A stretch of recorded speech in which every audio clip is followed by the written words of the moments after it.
시청자 여러분 안녕하십니까? 마켓나우 일부의 고은별, 최윤입니다. 네, 간밤 미증시는 금리 인하에 대한 기대감 그리고 엔비디아 실적 발표의 경계감이 팽팽하게 맞서는 모습이 나타났습니다. 엔비디아 실적 발표를 앞두고 기술주에 다소 좀 불안한 모습이 보이긴 했습니다만 어제 국내 증시 관망의 경계감 속에 미리 좀 조정을 받는 모습이 나타났었죠. 중동발 지정 확정 리스크 등 여러 가지 요인들이 산재한 가운데 오늘 국내 증시는 또 어떠한 모습을 보여줄까요? 네, 일단 미국 증시에서 기술주 중심의 나스닥 지수는 소폭 내리긴 했지만은 그래도 다우존스 산업평균 지수가 사상 최고치로 마감을 한 것은 한국 증시에게는 어떻게 보면 좀 긍정적일 수 있을 것 같습니다. 특히나 최근 미국에서는 약간 증권사들의 좀 뷰가 변하고 있습니다. 앞으로 기술주가 아니라 다른 업종으로까지 온기가 퍼질 수 있다라는 이전과는 또 다른 이 시선이 제시가 되고 있는데요. 한국 증시에 역시나 온기를 불어넣을 수 있을지 함께 체크해 보시면 좋을 것 같습니다. 네, 오늘도 마켓나우 일부를 통해서 시장의 주요 이슈들, 시장을 대응하는 방법들 함께 알아보도록 하겠습니다. 가장 먼저 이슈 레이더 시간을 통해서는요, 코스닥의 2차 전지와 바이오주의 시가총액 상위권 쟁탈전이 굉장히 치열합니다. 앞으로의 방향성 체크해 보도록 하겠고요. 이와 함께 엔비디아가 액체 냉각을 그러니까 차세대 AI, HBM에 적용을 하겠다라고 이야기를 하면서 이로 인해 액체 냉각 관련 기업들이 주목받고 있죠. 투자 포인트 알아보도록 하겠습니다. 네, 그리고 이어지는 마켓 스탠바이 코너에서는 사실 게임주가 최근 들어서 강한 흐름을 보여주고 있는데 신작을 발표하는 게임주들 앞으로의 주가 흐름 어떨지 함께 살펴보도록 하겠고요. 여기에 더불어서 미국 경기도 중요하지만 중국 경기도 한국 증시에게는 굉장히 중요합니다. 중국이 이제 경기 부양을 위해서 인프라 투자에 나서고 있는데 한국 증시에는 어떠한 영향을 줄 수 있을지 체크를 해보도록 하겠습니다. 네, 마지막으로 이코노미톡 시간을 통해서는요, KB금융의 장재철 박사와 함께 금리 인하의 시그널이 전 세계적으로 퍼져가고 있는 가운데 과연 우리 증시의 방향성은 어떻게 흘러갈지 이에 대한 투자 포인트도 알아보도록 하겠습니다. 네, 화요일도 함께하는 마켓나우 일부 지금 시작하겠습니다.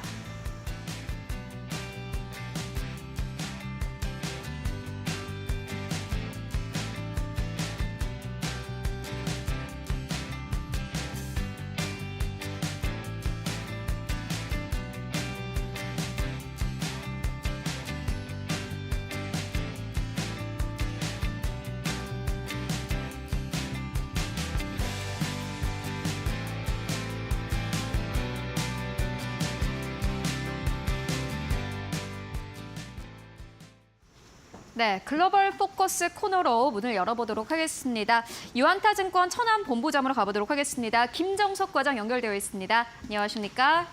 네, 안녕하십니까? 네, 과장님 간밤 증시는 혼조세로 거래를 마감을 했습니다. 나스닥 지수가 소폭 빠진 것이 한국 증시에겐 좀 아쉬운 포인트가 될 수도 있을 것 같은데 마감 상황 어떻게 보셨습니까? 네, 간밤 뉴욕 시즌은 혼조세로 마감되는데요. 기준금리 인하 기대감이 여전히 증시에 남아있지만 지난주 랠리에 따른 피로감에 기술주는 대부분 하락했습니다. 반면에 우량주 위주의 다우지수는 장중 사상 최고치를 경신하며 강세를 이어가며 순환매 흐름이 이어졌는데요. 8월 초 급락 이후 급반등하는 과정에서 누적된 피로감에 피벗 선언을 차익 실현 기회로 삼는 투자자가 많아진 것으로 보입니다. 시장을 움직일 만한 특별한 재료는 나오지 않았는데요. 엔비디아가 2.2% 하락하며 실적 발표를 앞두고 경계감이 매도 심리를 자극하였습니다. 차세대 GPU 블랙웰이 내년 1분기로 출시가 연기됐다는 보도가 나온 만큼 이번 시책에 대한 주목도가 올라갔는데요. 브로드컴이 4%, 마이크론 AMD가 3%대 하락하였고 중국 전자상거래 업체 테무의 모기업 PDD가 29% 폭락하는 흐름을 보였습니다. 한편 미 대선이 올해의 이벤트에 마지막 대미를 장식할 예정인 가운데 최근 지지율 조사에서 해리스 부통령이 트럼프를 크게 앞선다는 여론조사 결과가 나왔는데요. 그동안 수세에 몰렸다고 보았던 해리스가 지지율 상승에 이어 선거 자금도 빠르게 모금하면서 기울었던 추가 다시 팽팽하게 맞춰지는 모습으로 두 후보 간의 치열한 대결에도 관심을 가지고 지켜봐 주시면 올해 하반기 주가 흐름을 파악하시는 데 도움이 될 것으로 보고 있습니다. 네, 말씀처럼 이제 엔비디아도 실적 발표를 앞두고 있는 상황이고 미국 대선도 약 2달 정도 앞으로 다가온 상황입니다. 일단 시장에는 여러 가지 이슈는 있습니다만 큰 모멘텀이 없는 게 가장 큰 문제가 될 것 같은데 오늘 한국 증시 출발 상황은 어떻게 보고 계십니까? 네, 금일 국내 증시는 주요 이벤트를 앞두고 일단 보합권 시장 예상하고 있는데요. 전일 국내 증시의 경우 제롬 파월 연준 의장의 통화정책 기조 변화 발언에도 불구하고 약보합 마감되었습니다. 미국 증시 그리고 반도체 업종과 기맞추기 과정에서 예상 밖으로 강한 원화로 인한 외국인의 차익 매물이 추회되면서 지수 하락세가 이어졌는데요. 코스피가 2,700선을 내주는 모습으로 엔비디아 실적 확인 전까지 장기 등락이 불가피한 상황이 전개되고 있습니다. 코스닥 역시도 일부 바이오 종목을 제외하고 전체적으로 장중 매기가 약해지는 모습이었는데요. 피벗에 대한 기대감이 어느 때보다 커졌지만 삼성전자, SK하이닉스 등의 국내 반도체주 양대 산맥이 약세를 맺지 못했습니다. AI 대장주 엔비디아의 실적 발표를 앞두고 경계심이 투심에 반영되고 있는 흐름인데요. 지난 20일 외국계 증권사 모건스탠리가 반도체 업황 고점 관련 보고서를 발간한 후 고점 논란이 재점화되고 있는데요. 엔비디아의 컨센서스가 상회함으로써 전반적인 반도체 업종을 둘러싼 피크아웃 논란을 견딜 수 있는 계기가 될 것으로 보고 있습니다. 전반적으로 증시 전반 매기가 약해진 상황에서 주도주의 부재 속에 지수를 끌어올릴 수 있는 모멘텀이 상대적으로 부족한 모습인데요. 실적 발표 이후 이러한 부분들이 자연스럽게 해결되어 증시를 올릴 수 있는 모멘텀이 될지 관심을 가지고 지켜봐 주시면 좋을 것 같습니다. 네, 알겠습니다. 반등 모멘텀이 필요하다라는 의견 전해주셨습니다. 지금까지 김정석 과장과 함께했습니다. 고맙습니다. 네, 감사합니다. 네, 반도체 쪽에서 투자 인사이트 찾기가 참 쉽지가 않습니다. 아마 많은 분들이 엔비디아 실적 기다리실 것 같은데 엔비디아 실적이 나와봐야 사실은 앞으로 반도체가 어떻게 흘러갈지 알 수 있겠죠. 엔비디아가 긍정적인 실적을 발표하는 데 손을 들어주느냐 아니면은 앞으로 가이던스에 손을 들어주느냐 그 두 가지 중 하나가 될 것 같은데 이 부분은 계속해서 한국 증시에도 역시나 인사이트가 될 것 같습니다. 지금까지 글로벌 포커스 함께하셨습니다.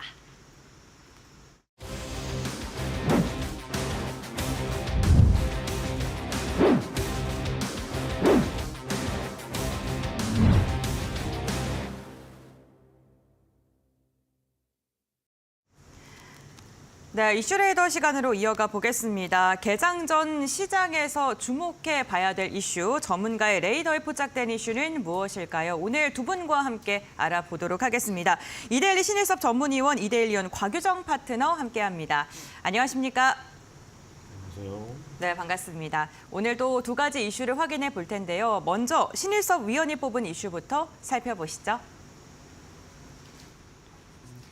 제약바이오주가 본격적인 금리 인하 국면에 진입하며 줄줄이 상승세를 이어오고 있습니다.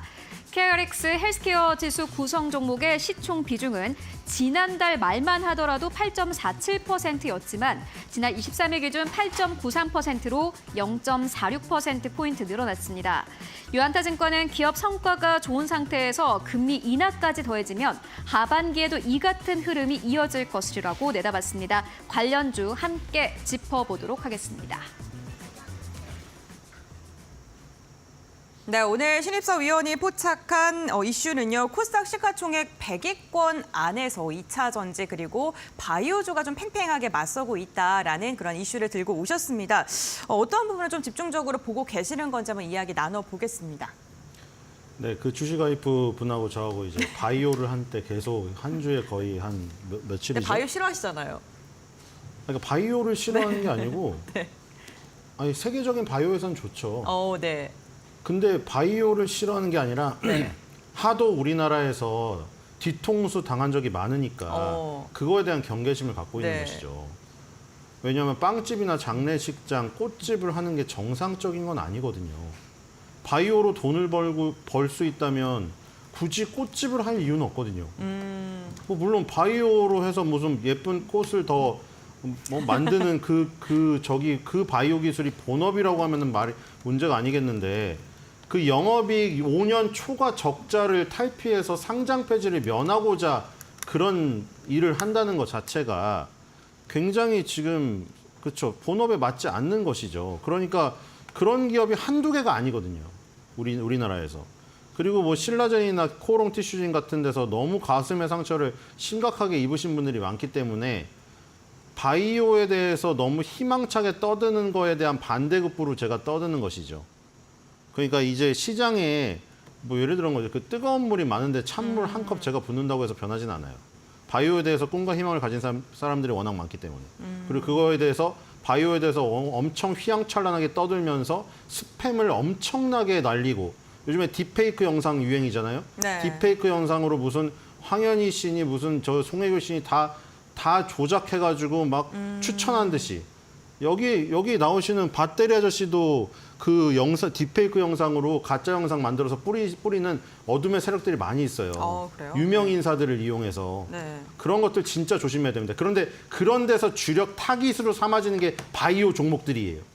일반적으로 기본적으로 바이오에 대한 꿈과 희망이 가득하기 때문에 그 심리를 이용해서 유명 인사들 얼굴과 음성을 합성해서 스팸을 가장 많이 뿌리는 대상이 된다. 그렇기 때문에 제가 계속 주의를 주고자 그렇게 얘기하는 거예요. 뭐 그 자세한 공부에 대한 내용은 주식 와이프분께서 워낙에 저 패드에다가 깨알같이 공부를 하셔서 오시기 때문에 아니 위원님이 오늘 제가 선정하신 이슈인데. 제가 아무리 그렇게 얘기를 하더라도 제가 아무리 그렇게 얘기를 하더라도 네. 저희가 공부할 자료는 충분하다. 네. 이걸 왜 갖고 왔냐면 지금 계속 좋기 때문에 갖고 오는 거예요. 네. 지금 상징적인 게 물론 그런 거 있습니다. 서울반도체가 2009년과 2010년 사이에 코스닥 시총 2위에서 1위를 왔다 갔다 했거든요. 네. 지금 서울반도체 주가를 보세요. 어떻게 됐는가. 그리고 그 당시에 2006년도 그 당시에 조선주가 엄청 갔을 때 태용이라는 종목이 시가총액 2위였습니다. 태용의 지금 주가를 보세요. 어떻게 됐는가. 그리고 아까 전에 말한 신라젠도 마찬가지죠. 코스닥 시총 2위에 올랐었죠. 신라젠 상장 폐지 위기 겨우 면하고 목숨만 붙어 있습니다. 그러니까 지금 이런 기업들이 다 코스닥 시총 2위를 갔던 종목들입니다. 그러니까 지금 2위를 갔던 종목들의 말로가 지금 이렇다는 거예요. 그러니까 또 이 얘기를 왜 드리냐면은 항상 코스닥은 주의를 해야 된다. 이런 얘기를 드리는 것이고 뭐 알테오젠한테 초를 치려는 건 아닌데 지금 모습이 알테오젠하고 지금 이 그 에코프로비엠이 시가총액 차이가 3,900억 원밖에 안 나요. 지금 오늘도 바뀔 수가 있습니다. 지금 시총 비중이 에코프로비엠이 4.55고요. 코스닥 전체에서 알테오젠이 4.45입니다. 그 밑에가 3.11인 에코프로가 차지하고 있거든요. 우리가 5위로 만약에 줄여본다면 엔캠이 1% 정도 차지하고 있으니까 에코프로비엠, 에코프로, 엔캠 요거 2차전지 3개 합치면 코스닥 비중이 한 9% 정도 돼요. 그리고 알테오젠과 HLB를 바이오로 묶을 수 있겠죠. 이게 한 7.45 정도 됩니다. 그러니까 지금 숫자상으로는 시가총액 코스닥 기준 5위 안에 2차전지 3개, 바이오 2개예요. 그리고 시총 비중도 2차전지 9%, 바이오 7% 정도인데 6위가 리가켄 바이오거든요. 만약에 알테오젠과 리가켄 바이오가 더욱더 진군을 하여서 만약에 5위 안에 2차전지 3개였던 게 바이오 3개로 바뀌고 그 5위 안에 시가총액 비중이 2차전지가 9%였던 게 7%대로 떨어지고 바이오가 9%대로 오른다. 이 변화가 나타나면 2차전지가 아니라 코스닥은 바이오가 대세가 되는 것이죠. 상징적인 의미에서도 그렇고. 그렇기 때문에 이런 의미에서 지금 알테오젠, 리가켄 바이오의 진군이 굉장히 의미가 있다. 그러니까 지금 뭐 계속해서 준비해 오시는 이런 자료들이 공부하는 데 굉장히 도움이 됐으리라 생각이 되고 그런 것들을 실전에 적용하여 지금 바이오주의 비중이 높아지고 있는 이 시점에서 우리도 그만큼의 파일을 가져가는 게 옳지 않을까 이런 생각이 듭니다. 네, 알겠습니다. 제약바이오의 약진으로 인해서 과연 2차 전지의 시가총액 순위 좀 더 바꿀 수 있을지 이 부분에 대해서 이야기를 해봤는데요. 그렇다면 최윤 앵커가 코스닥 시가총액 100위권 내에서 제약바이오 관련 기업들의 최근 흐름은 어떻게 흘러가고 있는지 이 부분을 정리했습니다. 지금 바로 알아보시죠. 네, 최근 코스닥의 주인공들은 아무래도 제약바이오가 될 것 같습니다. 금리 인하에 대한 기대감 그리고 모멘텀에 대한 기대감이 있는데요.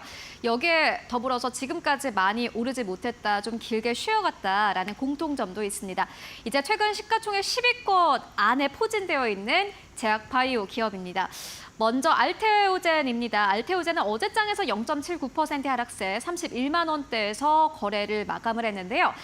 최근에 알테오젠 같은 경우는 29만 원대에서 33만 원대까지 올라오기도 했습니다. 주가 자체는 우상향 흐름을 보여주고 있는 상황입니다. 그리고 8월 한 달 동안 외국인과 기관이 코스닥 안에서 가장 많이 사들인 제약바이오주가 바로 알테오젠입니다. 일단은 앞으로 내년까지 실적 기대감도 있고 여기에 더불어서 10년간의 중장기 플랜도 괜찮은 기업이다라는 투자 의견 나오고 있고요. 그리고 여기에 더불어서 휴젤도 최근 들어서는 주가는 괜찮습니다. 이 보톡스 관련 기업이 뉴욕 증시에서도 이 우상향 흐름을 보여주고 있고 휴젤뿐만이 아니라 관련 기업이 함께 탄력을 받을 것이다라는 기대감 나오고 있는데 어제장에서는 0.7% 하락세 27만 6,500원대에서 거래 마감했습니다. 삼천당 제약도 시가총액 10위권 안에 자리한 기업이기도 한데요. 어제 시장에서 약보합에서 거래 마감했습니다. 14만 6,700원대에서 거래 마감했고 HLB 같은 경우는 주가의 급등락 폭이 꽤나 큰 기업이기도 합니다. 여러 가지 호재성 이슈가 있긴 합니다만은 제대로 허들을 넘기지 못한 상황이다라는 투자 의견 함께 제시가 되고 있습니다. 어제장에서는 0.12% 약보합권 85,700원대에서 거래 마감했고요.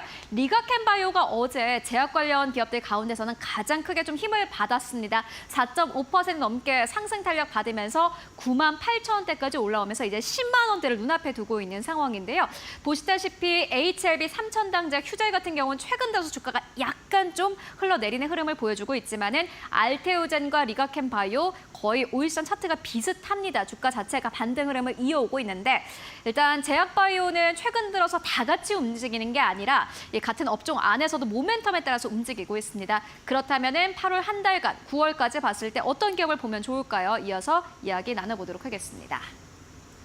네, 최현 앵커가 이 제약바이오 기업들 가운데서도 시가총액 10위권 안에 있는 코스닥 기업들의 최근 흐름을 정리해줬습니다. 우선 바이오 관련주들 어쨌든 개별 모멘텀에 따라서 주가의 방향이 사뭇 다른 모습이 나타나고 있습니다. 그렇다면 신희석 위원은 어떠한 종목을 눈여겨보고 있는지 어떤 종목 픽하셨어요? 네, 뭐 알테오젠이죠 무조건 일단. 대장, 1등주기 네. 때문에. 그리고 알테오젠, 리가켄바이오, ABL바이오, 펩트론 네. 전부 세계에서 싸우는 다국적 전사들한테 주어지는 무기를 만드는 업체들입니다.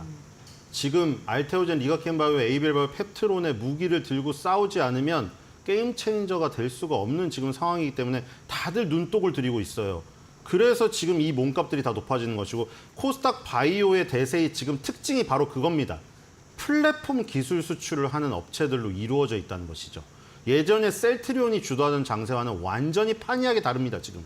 완전히 새로운 모습으로 가고 있기 때문에 이게 우리나라 코스닥 바이오에 가야 될 길이라고 지금 완전히 그 길을 열어주고 있는 업체들이죠. 알테오젠은 일단 알트비4. 여기에 이제 요거를 특허를 지키는 게 문제가 되겠죠. 8월 22일 날 알트비4 제조 방법에 대한 미국 특허 등록이 결정됐습니다. 제법 특허라고 하죠. 제조 방법에 대한 거. 8월 26일은 알트비4 물질에 대한 미국 특허 등록이 결정됐습니다. 그러니까 여러 가지로 방어를 할 수가 있는데 보통 3개로 방어를 할 수가 있어요.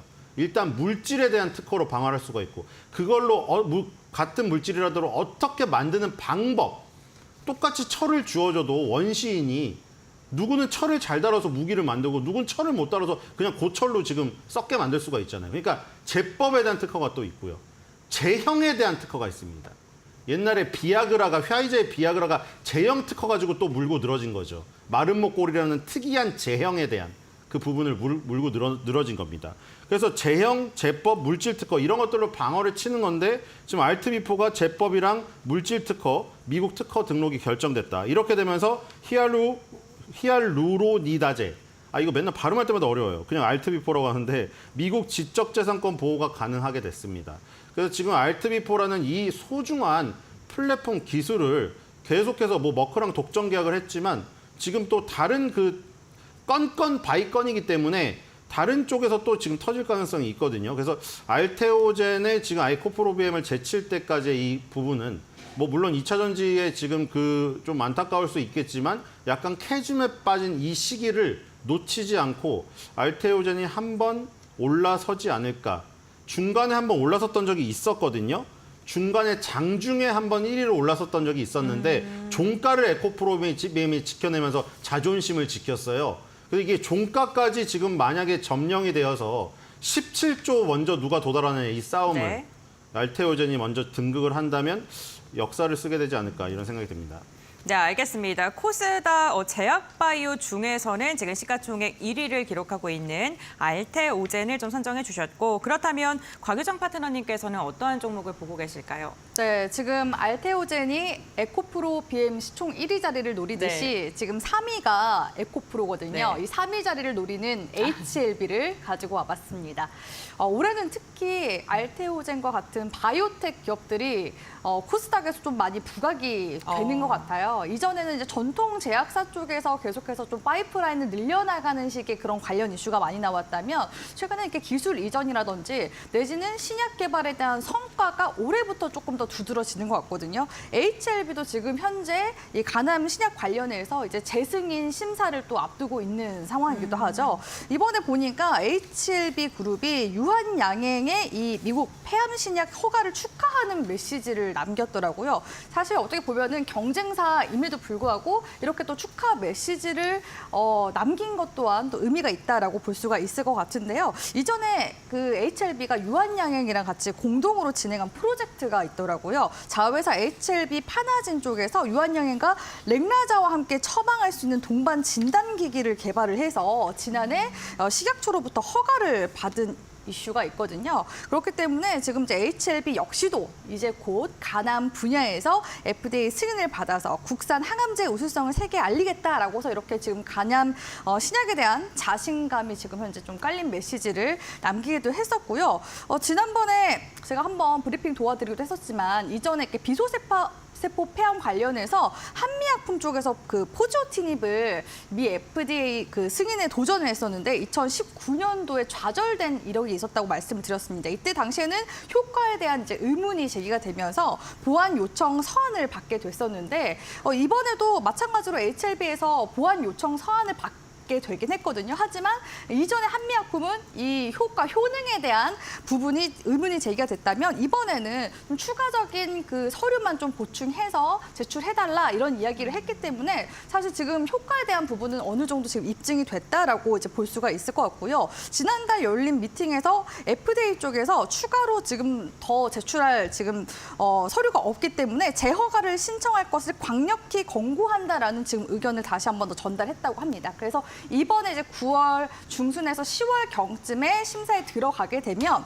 만약에 이렇게 수정이나 추가 정보만 필요한 사례, 이게 클래스 1이거든요. 클래스 1에 판단하면은 빠르면은 2달 이내에 발표가 나올 예정이라고 하니까 그렇게 치면은 10월 달쯤에 들어간다라고 하면 11월에서 12월 달에 결과가 나오는 거고요. 조금 더 이제 시간이 걸리는 클래스 2에 이제 해당하게 되면은 한 6개월 정도 텀을 두고 보셔야 되거든요. 그러면은 내년 초 한 봄쯤에는 결과가 나온다라고 보시면 되겠습니다. 이번에 지금 유한양행 주가가 세론으로 한번 빠지긴 했지만 지금 2거래일인가 3거래일 정도 바로 이제 회복세가 나오면서 신고가 행진 이어나가고 있거든요. 그러니까 그와 관련된 기대감이 다시금 이 HLB 쪽에 들어올 가능성이 굉장히 높다고 보여지고요. 이번 또 9월 달에 아마켓 또 여러 개 있는데 그중에서 유럽 종양학회에서 참여를 해서 이번 발표에서 기존에 공개된 지표 외에도 신규 내용도 추가적으로 공개할 예정이라고 합니다. 향후 이제 간암 신약뿐만 아니라 요즘에는 적응증도 계속해서 확대해 나가는 추세거든요. 네. 굴육종과 담도암, 식도암 등 다양한 암종 관련해서도 적응증 관련해서 지금 연구 개발 중에 있기 때문에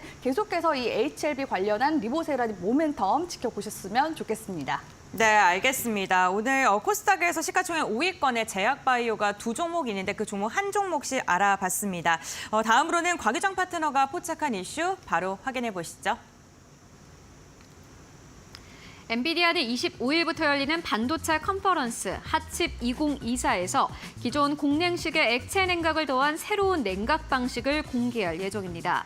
엔비디아는 새 냉각 방식의 전력 소비를 최대 28%까지 줄일 것을 보고 있는데요.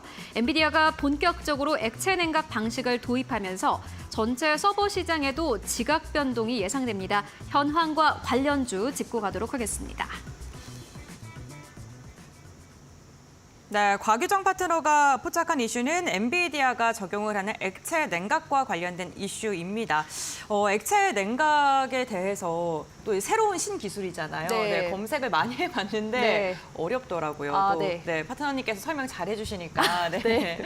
어떤 기술인지 뭐 이런 것 좀 설명 좀 부탁드릴게요. 일단 데이터 센터를 하나 이제 짓게 되면요. 네. 열이 굉장히 많이 발생합니다. 보통 전력량이 한 460 테라와트시 정도 발생한다고 하는데요. 네. 우리나라 한 해 동안 전력 사용량이 거의 한 600 테라와트시 좀 안 되거든요. 그만큼 많은 양의 전력이 소모가 되기 때문에 그만큼의 열이 많이 발생하고요. 그러면 그 열을 또 식혀주기 위해서 이런 냉각 장치들이 필요하다라고 볼 수가 있거든요. 그렇기 때문에 사실 이제 전력 소모에 있어서 데이터 그 서버에 들어가는 그 전력 소비량이 한 40% 정도 된다면 이 냉각 쪽에 사용되는 그 전력 소비량이 한 40 정도 된다고 보시면 되겠습니다. 그만큼 중요한 비중을 가지고 있기 때문에 이런 냉공조 시장도 우리 시청자분들이 지켜봐 주시는 게 좋은데요.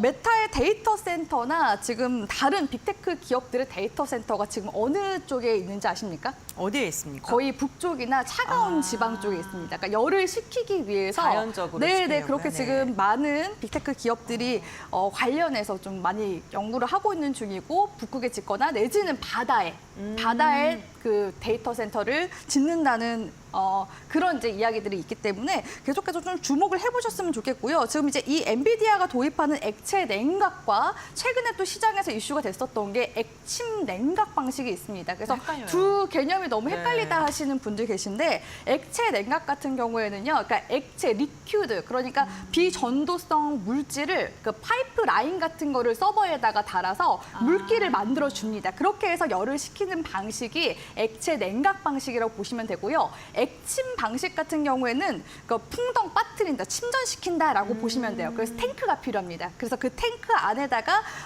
그런 이제 제품들을 빠뜨리게 되겠죠. 그렇기 때문에 차이는 좀 있어요. 그래서 이 개념을 우리 시청자분들도 다 잘 인지를 하시고서 하시는 게 좋고요. 사실 이제 액체 냉각 방식 있죠. 그런 거는 서버 쪽에 물기를 만들어 준다고 했잖아요. 그렇기 때문에 보통은 이제 칩 개별 부품들, CPU나 GPU 쪽에 많이 썼었고요. 액침 냉각 방식 같은 경우는 지금 데이터 센터 쪽에 조금 더 부피가 좀 큰 분야에서 사용이 됐었거든요. 근데 이번에 이제 엔비디아 쪽에서 액체 냉각 방식을 도입을 하겠다라고 얘기를 하게 됐는데, 그러니까 엔비디아는 사실 칩을 만드는 기업이잖아요. 네. 어떻게 보면 이제는 서버 시장까지도 장악을 하겠다라는 의도가 아닌가라는 생각이 들고요. 사실 이 지금 엔비디아의 파트너사인 슈퍼 마이크론 컴퓨터 쪽에서 지금 이 액체 냉각 방식을 도입을 하고 있습니다. 액침 냉각 방식은 지금 전체적으로 지금 다 사용하고 있는 방식이거든요. 네. 그러니까 어떻게 보면 하나의 규격화를 해서 이 시장을 선점해 나가겠다. 그러니까 아이폰의 생태계와 좀 비슷하달까요? 아이폰 하나 있으면 아이맥이라든지 아이패드라든지 다 연결되어 있잖아요.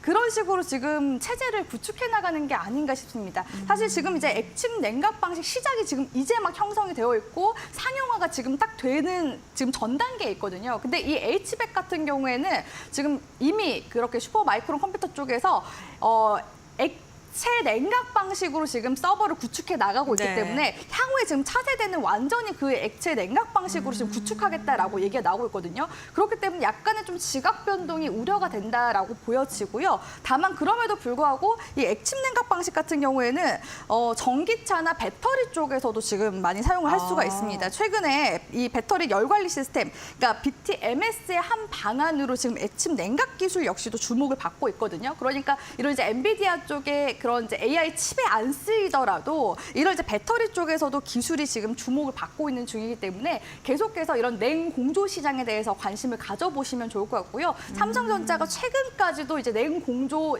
관련 기업을 인수할까 고민을 했었던 만큼 계속해서 시장 개화에 대한 기대감은 커질 것으로 보여집니다. 네, 그렇군요. 뭐 HBM 그러니까 AI 생태계가 더 커질수록 열을 냉각시키는 기술은 더욱더 주목받을 수밖에 없는데요. 어쨌든 지금 자라나는 새로운 산업 분야인 만큼 관련 종목들을 선점하기 위해 많은 투자자분들께서 관심이 있으실 것 같습니다. 그렇다면 최은 앵커는 어떠한 종목 5가지를 좀 추려봤을까요? 지금 바로 확인해 보시죠. 네, 액체 냉각 관련주 최근 들어서 시장에 꽤나 모멘텀이 많습니다. 전기차 화재와 관련된 이슈도 있고요. 데이터 센터와 연결을 해서 보실 수도 있을 것 같습니다. 먼저 GST입니다. 사실 여러 가지 기업들 가운데서도 대장주로 불리는 기업인데요. 어제장에서 특히나 힘을 받았습니다. 4.6% 이상 상승하면서 거래를 마감을 했습니다. 이뿐만이 아니라 KN솔이 어제장에서는 대장주였는데요. 시가총액이 GST보다는 작지만은 그만큼 빠르게 움직이고 있습니다. 어제장에서는 22% 넘게 급등하면서 보시다시피 17,970원대에서 거래 마감을 했고요. 대형주에도 많습니다. LG전자도 역시나 마찬가지로 관련주로 꼽히기도 합니다. 어제장에서 0.5% 넘게 상승 탄력을 받으면서 거래를 마쳤습니다. 삼성전자, SK하이닉스도 역시나 마찬가지로 관련주로 출혈을 볼 수도 있을 것 같고요. 이뿐만이 아니라 한중 NCS 어제는 약보합에서 거래 마감했고 그리드위즈 2.5% 넘게 하락하면서 3만 원대에서 종가 형성했습니다. 관련주 앞으로는 어떻게 흘러가게 될까요? 이어서 만나보시죠. 네, 먼저 곽유정 파트너와 함께 종목을 이야기 나눠보겠습니다. 사실 아직은 좀 테마성 움직임을 보인다고 네. 할까요? 좀 변동성이 나타나고 있는데 어떤 종목 보고 계세요? 오늘 저는 이제 GST라는 액침 냉각 관련 기업을 가져왔거든요. 네. 왜냐하면 지금 액체 냉각은 말씀드렸다시피 사실 지금 슈퍼마이크론 쪽에서 만들고 있고 네. 우리 국내에서는 이미 액침 냉각 쪽에 조금 더 침투를 해서 많이 만들었기 때문에 기존에는 액침 냉각 관련주라고 시장에서 부각이 됐었던 종목들이 어제는 이제 액체 냉각 쪽에서 같이 좀 리바이벌 되면서 테마가 형성된 모습이 보였습니다. 네. 그래서 일단은 기존에 이제 형성되어 있었던 액침 냉각 관련 종목인 GST라는 종목을 가지고 왔고요. 사실 지금 액침 냉각 쪽이 지금 국내 대기업들 중에서 SK텔레콤이나 삼성물산 쪽에서 이미 이 액침 냉각 관련된 기술력을 보유를 하고 있고 지금 상용화 바로 이제 직전 단계라고 보시면 되겠습니다. 그런데 엔비디아 쪽에서 사실 이를 허가를 안 해주고 있는 거죠. 액체 냉각 방식을 지금 현재 계속 구축해 나가고 있기 때문에 그러니까 예를 들어서 이겁니다. 그 휴대폰도 부품 다른 거 써서 고쳐도 네. 되잖아요, AS.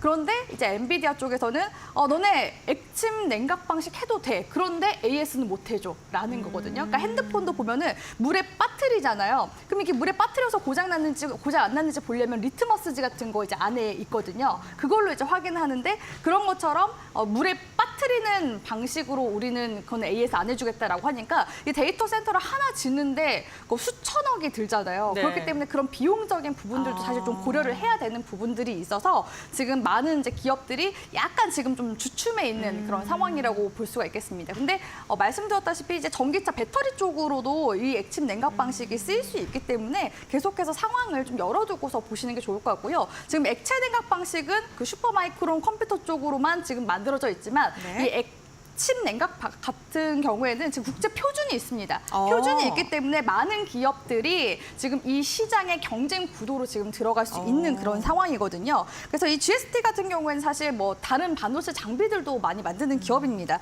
유해가스를 정화해주는 장비인 스크러버를 만든다거나 반도체 공정 장비 중에서 온도를 또 제어해주는 칠러 장비도 지금 만들고 있고요. 고객사도 삼성전자뿐만 아니라 50여 곳을 지금 현재 확보를 하고 있습니다. 그중에서도 지금 이 데이터 센터용 액침 냉각 장비를 지금 현재 만들고 있고 기술 검증 단계라서 상용화까지는 한 2, 3년 정도 걸릴 것으로 보여지는데요. 보통 이제 데이터 센터 쪽에 많이 쓰이다 보니까 향후에 네이버나 카카오 등을 대상으로 이제 영업에 들어가지 않을까라고 보고 있습니다. 지금 현재 이 액침 냉각 장비 중에서는 이 GST가 지금 1상형 시제품 개발을 마치고 2상형 지금 현재 개발에 뛰어들고 있는데 이렇게 국내에서 2상형 개발에 뛰어든 곳은 GST가 유일하다라고 볼 수가 있을 것 같고요. 최근에 이제 주가가 조금 낙폭이 있었는데 무상증자를 실시를 했습니다. 유통 주식수가 좀 적어서 네. 그 주식수를 좀 늘리면서 무상증자를 단행한 것으로 보여지고요. 그리고 이 기업에서 모토가 뭐냐면 영업이익률이 한 10% 정도 이상 나면 배당을 하겠다 이랬는데 지금 꾸준하게 5년 정도 평균 영업이익률이 14.51% 정도 영업이익률 내고 있고요. 네. 그렇기 때문에 지금 현재 10% 이상 낮기 때문에 지금 배당도 진행하고 있는데 그 배당금도 지금 주당 100원에서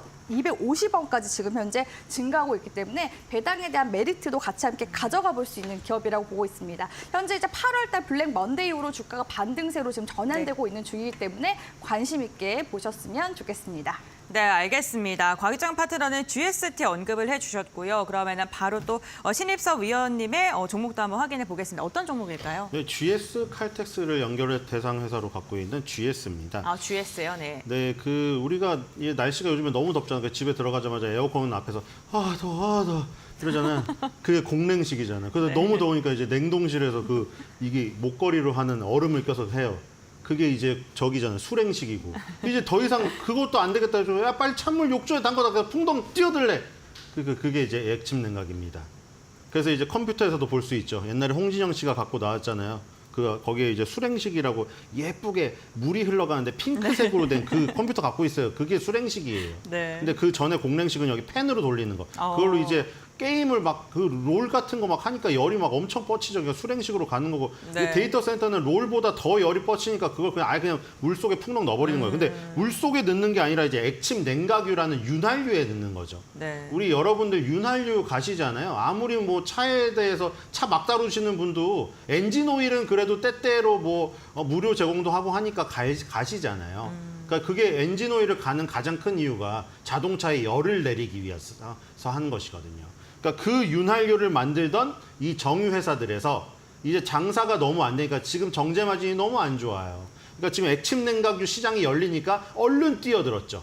제일 먼저 뛰어든 게 SK 루브리컨츠가 윤활유라는 뜻이잖아요. 그래서 SK가 맨 먼저 액침 냉각유를 내놨고 그 기술로 그다음에 GS 칼텍스가 내놨습니다. 그다음에 이제 S 오일이라던가 현대 오일뱅크는 이제 조금 늦었어요. 그래서 지금 SK랑 GS 칼텍스, SK 루브리컨츠랑 GS 칼텍스가 앞서 나간다. 그래서 작년 11월 달에 데이터 센터용 액침 냉각유 킥스 이머전 플루이드 S를 벌써 GS 칼텍스는 출시를 했습니다. 그래서 이게 어떤 방식이냐면 아까 보셨잖아요. 공기는 밀도가 낮아요. 퍼져 있어서. 근데 물은 이제 응축됐으니까 밀도가 높기 때문에 직접 여기서 열을 빨아들이는 게 공기보다 훨씬 더 능력이 뛰어납니다. 그러니까 이제 GS 칼텍스의 액침 냉각유는 전 세계 데이터 센터를 고객사로 삼을 수가 있다. 이렇게 생각하시면 되고 GS 같은 지주 회사 같은 경우는 지금 밸류업 프로그램에도 해당될 수가 있다. 저 PER, 저 PBR 주기 때문에 지금 지주 회사는 전혀 움직이지 않고 있거든요. 두산만 한번 움직였다 다시 제자리로 왔죠. 두산, SK, GS 이런 지주 회사들도 우리나라에서 저평가를 네. 벗어날 밸류업 프로그램의 다음 후보자로 꼽을 수 있다. 그런 모멘텀도 같이 있습니다. 네, 알겠습니다. 정유 회사들이 새로운 먹거리로 액침 냉각 시장에 나서고 있다라면서 GS 언급해 주셨습니다. 오늘 두 분의 전문가와 함께 개장 전 살펴볼 이슈들 확인을 해봤습니다. 오늘 말씀 여기까지 듣겠습니다. 고맙습니다.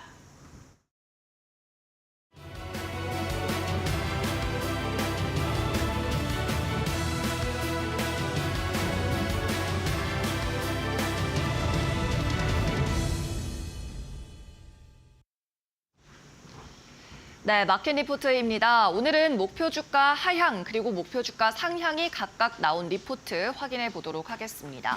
먼저 하향 조정이 있었던 SK하이닉스고요. BNK투자증권에서 리포트를 발간했는데요. 최근 HBM의 수요가 축소되는 조짐이 보여서 그 영향을 분석하는 리포트를 내놨습니다.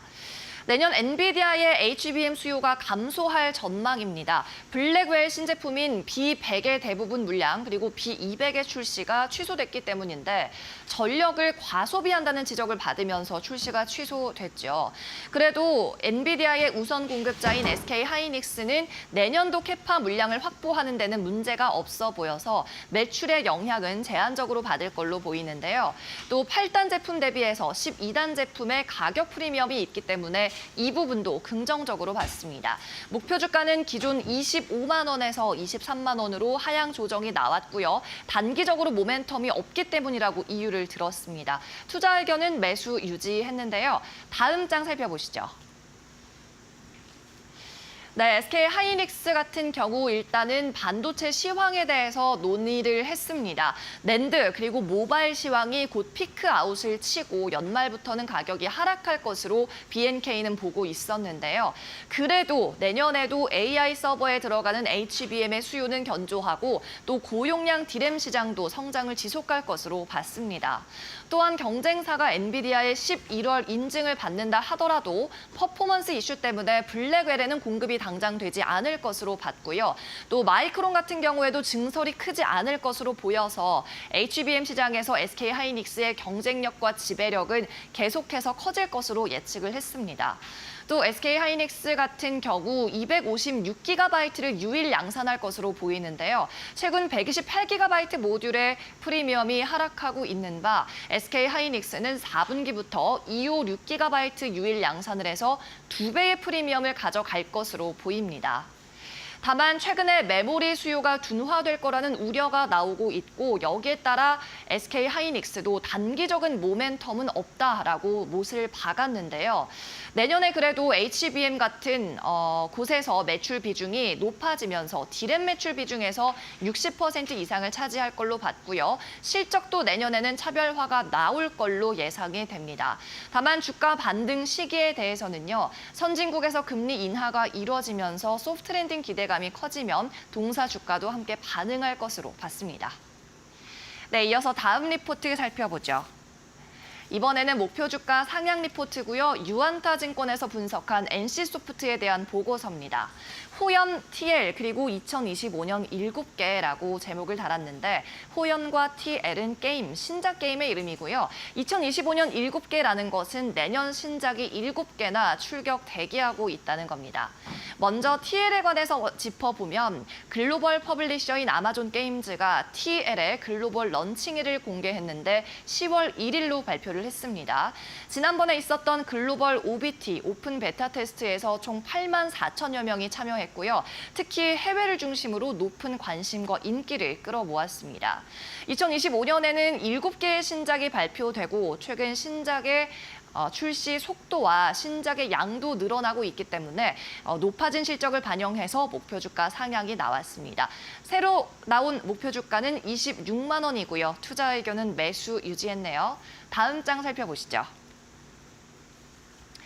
먼저 TL의 경우 OBT 첫날에 동접자 수가 6만 1,000명을 기록했습니다. 또 스팀의 팔로워 수도 점차 늘어나서 어제를 기준으로 8만 3,000명을 기록했는데요. 국내에서 외면받았던 것과 달리 이 스로넨 리버티, 해외에서는 높은 기대를 가져가고 있습니다. 또 내일 신작 론칭이 하나 더 있는데요. 바로 호연입니다. 호연은 수집형 RPG 신작인데 이 수집형 RPG라는 장르가 매출액도 높게 나오고 사용자 수도 많습니다. 즉 대중성도 어느 정도 보장이 되고 수익성도 높게 나오는 장르인 거죠. 이 호연은 28일 론칭 들어가고요. 2025년 내년에는 7개의 신작이 출시 대기하고 있습니다. 최근 그럼에도 불구하고 NC소프트의 주가가 낮았던 이유는 새로 나올 신작들에 대한 기대감이 낮았기 때문이라고 평가를 하고 있는데요. 그래도 여기에 대한 우려도 접어도 좋을 것 같습니다. 향후 실적 개선 가능성이 높은데 신작의 출시 속도가 말씀드렸던 것과 같이 빨라졌고 또 출시되는 신작의 양도 많아졌기 때문이고요. 최근 도전하고 있는 IP 그리고 장르가 다양해졌고 다양한 플랫폼으로 출시를 이어가고 있기 때문입니다. 유안타증권 NC소프트에 대한 목표 주가 기존 22만 원에서 26만 원으로 상향 조정했습니다. 네, 이상으로 마켓 리포트에서 전해드렸습니다.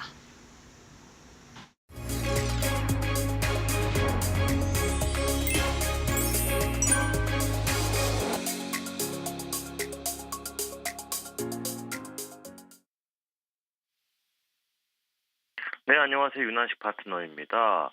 먼저 지난밤 소식부터 알아보겠습니다. 유가가 주말 중에 이스라엘과 헤즈볼라가 대규모 교전을 벌였다는 소식으로 3%대 상승세를 보였습니다. 에너지 업종의 강세를 이끌었는데 인플레이션 전망이나 지정학적 불안을 크게 키운 분위기는 아니었습니다. 작년 말부터 전쟁을 치르고 있는 이스라엘의 주식시장은 지금 어떤 상태일까를 한번 검색을 해보니 텔아비브 지수 기준으로 연초 이후 약 66%, 최근 1개월 5.9%가 나오고 있습니다. 일상에서 전쟁이라는 것은 수많은 희생자가 따르기에 결코 일어나서는 안 되는 사건이지만 그게 뭐든 간에 가급적 빨리 반영하려는 주식시장이 보기에 중동 전쟁마저도 피로도가 보이는 시기입니다. 어제 국내 증시는 여러모로 아쉬움을 남긴 하루였습니다. 잭슨홀은 안도감을 주었지만 한국 증시는 반도체 비중이 높은 시장이다 보니 주 후반 예정된 엔비디아 실적 경계감에 흔들리는 모습입니다. 엔비디아 실적 이벤트가 역시나 큰 해결 과제인 것 같고요. 더군다나 최소 다음 주까지 증시를 전망할 때 엔비디아 실적이 잘 나온다면 혹은 못 나온다면 이런 식으로 두 가지 전제를 깔고 갈 수밖에 없을 정도로 엔비디아 실적에 대한 전 세계 증시 참여자들의 의존도가 높은 상황이라고 말씀을 드릴 수가 있겠습니다. 이는 이번 주 목요일 실적 발표 전까지 특정 주식, 특정 업종이 몇 거래일 연속 주가가 좋기보다는 수시로 차익실현 순환매 장세가 나타나는 현상에 대비해야 함을 예고하는 대목이 아닐까 싶습니다. 당장 오늘 장초, 장전 시간의 시장만 보더라도 미국 대선 관련주, 또 바이오주 등등 여러 가지 테마들이 현재 예상 체결 등락률 상위에 포진하고 있는 모습입니다. 먼저 장전 이슈부터 알아보겠습니다. 첫 번째 뉴스입니다. 해리스가 트럼프의 약 7% 정도 앞선다는 여론조사 결과가 나왔습니다. 관련주로는 우리바이오, 현대약품 등이 있고요. 말씀드린 대로 미국 대선 관련주는 지속적으로 시속 게임을 보여주고 있습니다. 그렇기 때문에 항상 트럼프 관련주가 오르면 추격 매수하지 마시고 덜 오른 해리스 관련주를 모아가시는 것도 방법입니다. 반대로 해리스 관련주가 오르면 추격하지 마시고 트럼프 관련주를 저가 매수하는 방법도 매매 전략 중에 하나라고 말씀드리고 싶습니다. 두 번째 이슈입니다. 대통령실이 의료노조 파업에 27일 관계장관 회의 개최를 한다는 소식입니다. 금일이 바로 27일인데 오늘 협상이 제대로 되지 않는다면 의료 대란이 발생할 가능성이 있습니다. 그렇기 때문에 지수 상황하고 맞물린 해지주로서의 역할도 할 수 있기 때문에 원격 의료 관련주도 오늘 눈여겨보셔야 됩니다. 관련주로는 인성정보 케어랩스 등등 이런 종목이 있긴 하지만 이 종목들 대부분이 시가총액도 작으면서 높은 변동성을 수반하는 종목입니다.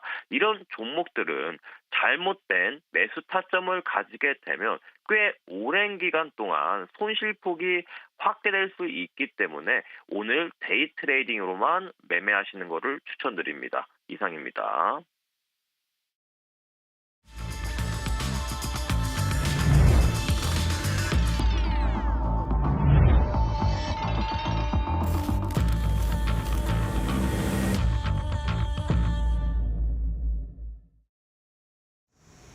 마켓 스탠바이 시간으로 이어가 보겠습니다. 오늘 장 출발 10분가량을 남겨둔 상황입니다.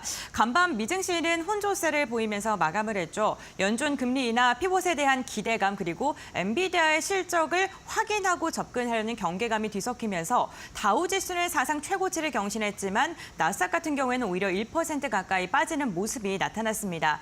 특히나 중동발 지정학적 리스크가 커지면서 간밤에 국제 유가는 3% 이상 상승했다는 점도 우리 시장에는 영향을 줄 것으로 보이고요. 어제 시장에 영향을 줬었던 달러의 약세 같은 경우에 달러 인덱스가 간밤에 소폭으로 반등했기 때문에 이 부분도 함께 체크하시면서 시장 대응해 보시면 좋을 것 같습니다.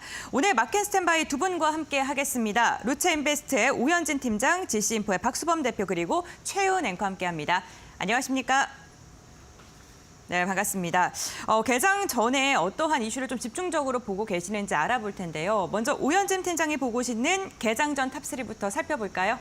네, 앞서 이제 말씀을 해주셨던 내용도 제가 포함을 해서 말씀을 드리긴 할 건데, 네, 기업 밸류업 관련된 얘기부터 먼저 드리겠습니다. 그래서 기업 밸류업 공시가 시작된 지가 한 3개월가량 됐는데, 이제 밸류업 공시를 한 기업도 있고 하겠다고 한 기업도 있는데, 이 기업을 다 합쳐봤자 상장 기업의 0.7% 정도밖에는 안 됩니다. 그만큼 적극적인 참여가 안 되고 있다는 건데 어떻게 보면 당연한 거죠. 세제 혜택 관련된 얘기만 나왔지 아직 확정돼서 실행되는 건 아니에요. 실행되기까지도 많이 걸릴 것 같고 다만 그렇다고 하더라도 앞으로 밸류업 공시 기업에 대한 추가적인 인센티브가 저는 분명히 나올 거라고 판단을 하고 있고요. 앞으로 이제 밸류업 지수도 발표되고 또 밸류업 지수를 기반으로 한 ETF도 상장되고 이렇기 때문에 장기적으로 밸류업 관련주에 대한 관심은 계속해서 필요하다라고 생각을 합니다. 그래서 저 PER이라든지 저 PBR 종목을 기본적으로 이제 밸류업 수혜주로 관심 가지시면 좋을 것 같고 밸류업 지수에 포함이 안 될 것 같은 종목이라고 하더라도 일단 저평가 영역에 있으면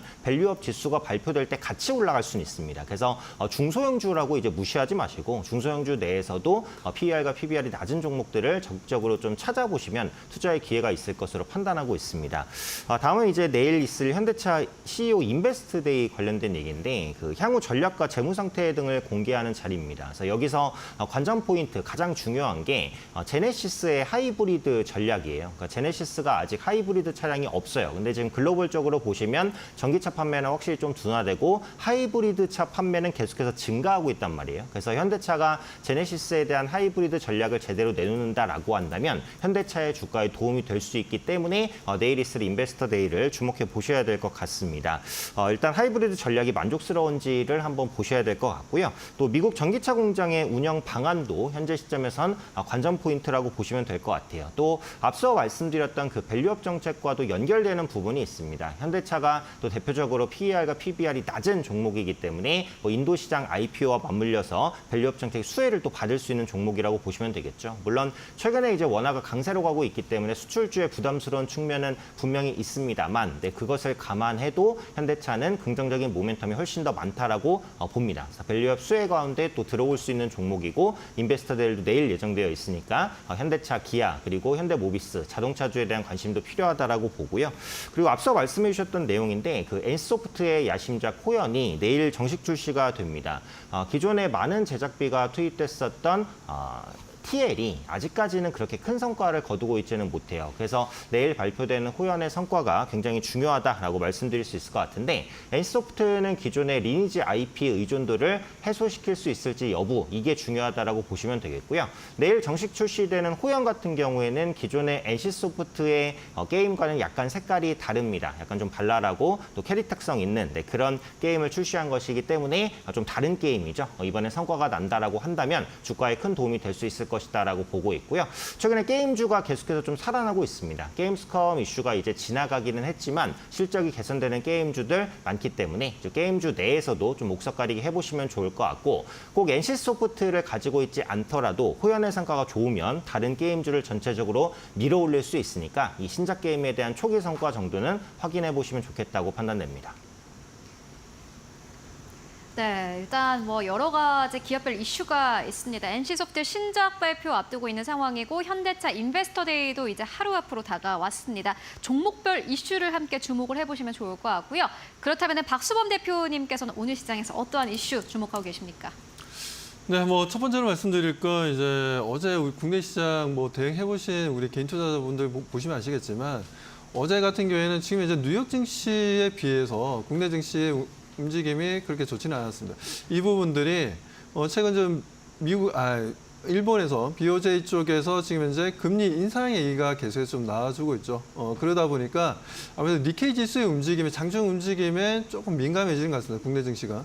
그리고 니케이 지수가 저도 어제 니케이 지수를 띄워놓고 그 밑에 이제 우리나라 지수를 좀 띄워놓으면서 움직임들을 좀 살펴봤는데 거의 뭐 데칼코마니처럼 좀 약간 올라가면 니케이 지수가 올라가면 국내 증시도 올라가고 뭐 장중에 뭐 오름폭이 그렇게 해봐야 뭐 0.2%에서 0.3% 정도 그 정도 흐름들이었는데 뭐 크진 않았습니다만 뭐 그래도 그 부분들이 아무래도 최근 뭐 금리 인상 얘기가 나와주고 있고 엔화 강세로 전환되는 부분들 그리고 최근에 8월 5일날 이제 블랙 먼데이를 우리가 맞이했던 부분들 이런 부분들 전부 다 이제 일본 니케이 지수의 움직임에 같이 지수가 좀 뭐 급락을 좀 했던 부분들이었죠. 아무튼 그런 부분들이 있다 보니까 뭐 이런 흐름들을 좀 가져가고 있는 것 같아요. 아무튼 그 부분에 있어서 아직까지는 우리가 니케이 지수의 움직임들을 좀 보면서 장중에도 우리가 좀 참고하자라고 말씀드리고 싶고, 뭐 두 번째로 말씀드릴 거는 이제 금융회사들의 이제 러브콜이, 금융회사에 대한 이제 외국인들의 러브콜이 지금 이제 지속되고 있다라는 부분들입니다. 지금 현재 뭐 지금 사상 최대 실적이 예상되는 이제 금융회사들 입장에서는 뭐 밸류업 프로그램에 대한 기대감도 있고, 이번 뭐 9월 달 같은 경우에도 밸류업 관련된 지수가 출시가 되기 때문에 그 부분들에 따른 금융회사들의 주가 움직임들, 오히려 지금 지수의 움직임보다 금융회사들의 주가 움직임이 더 좋다라는 부분들은 상당히 좀 긍정적으로, 그래도 국내 시장을 우리가 나쁘게만 바라볼 필요는 없다. 물론 지금 현재 투자자들이 지금 이제 거래량이 좀 줄어들고 있고, 그에 따른 좀 뭐라 해야 되나, 관망하는 추세가 좀 강하긴 하지만 그렇게 신경 쓰지 말자라고 말씀드리고, 자, 세 번째로 말씀드릴 건 이제 중국입니다. 중국인데, 중국에도 최근에 제가 지난주에 말씀드린 대로 데이터상 이제 보게 되면 신흥국 쪽에서 EPS가 가장 높은 국가가 어디냐? 중국이었습니다. 상당히 의외의 데이터였어요. 그래서 제가 이건 뭐지라고 좀 생각을 좀 하기도 했었는데, 아무튼 지금 중국 쪽에 이제 인프라를 좀 확대하기 위해서 지금 이제 많은 투자를 하겠다는 얘기가 좀 나왔기 때문에 그 부분에 있어서 이제 국내 이제 장비 업체들, 네. 예를 들어서 HD 현대 일렉트릭이라든가 죄송합니다. 현대 건설기계라든가 현대 인프라코어라든가 이런 부분들 장비 업체들 좀 우리가 좀 관심 있게 한번 좀 보자라고 말씀드립니다. 네, 알겠습니다. 이렇게 개장 전 탑3 함께 짚어봤습니다. 지금 개장이 한 3분 정도 남겨둔 상황입니다. 동시효과 상황 최윤 앵커와 함께 확인해 보시죠. 네, 오늘 우리 증시 출발 상황 알아보고 가도록 하겠습니다. 보시다시피 양 시장이 모두 다 하락 출발 예상되고 있습니다. 코스피는 0.23% 약보합권 2,691선 거래 출발 예상되고 있고요. 코스피보다 조금 더 빠집니다. 0.4% 약보합권 763선에서 거래 출발 예상되고 있습니다. 시가총액 1위권부터 5위권까지를 함께 만나보시죠. 네, 1위권부터 5위권까지 삼성전자, SK하이닉스 최근 들어서 주가 자체가 굉장히 좀 부진한 상황입니다. 삼성전자 약보합권 75,900원대에서 거래 출발 예상되고 있고요. 보시다시피 SK하이닉스가 삼성전자보다 더 빠집니다. 2% 이상의 하락 출발 예상되고 있는데, 특히나 SK하이닉스가 엔비디아 실적 발표를 앞두고 투자 심리가 이전보다 확실히 좀 냉각됐습니다. 오늘도 피해갈 수는 없을 것으로 보여지고요. LG 엔솔이 오늘 시장에선 보합권, 삼성 바로직스 0.6% 넘게 상승하면서 96만 8천원대까지 올라갈 것으로 보여집니다. 이제 삼성 바로직스는 100만 원 선 고지를 얼마 남겨두지 않은 상황입니다. 제약바이오 쪽으로 계속해서 투자 심리는 개선이 되고 있고요. 6위권부터 10위권까지는 함께 만나보도록 하겠습니다.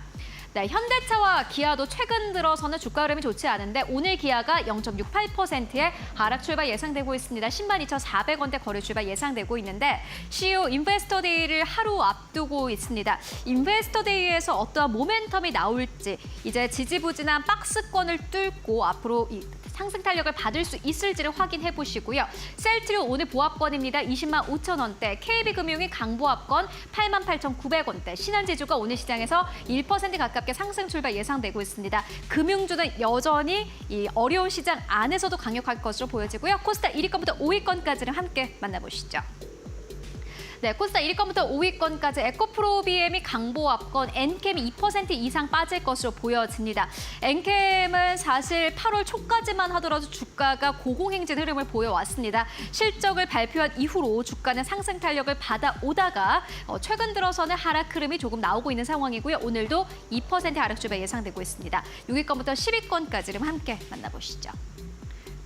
네, 6위권부터 10위권까지 리가캠바이오 오늘 시장에서 강보합 출발 예상되고 있습니다. 어제 강세 이어서 오늘 시장까지 추가 상승세 예상되고 있고요. 98,200원대 거래 출발 예상되고 있습니다. 3,000당제 1% 넘게 하락하면서 14만 5,200원대, 클래시스 오늘 시장에서 강보합 출발 예상되고 있습니다. 예상치 결과 짚고 왔고요. 국내 증시 출발해 보도록 하겠습니다.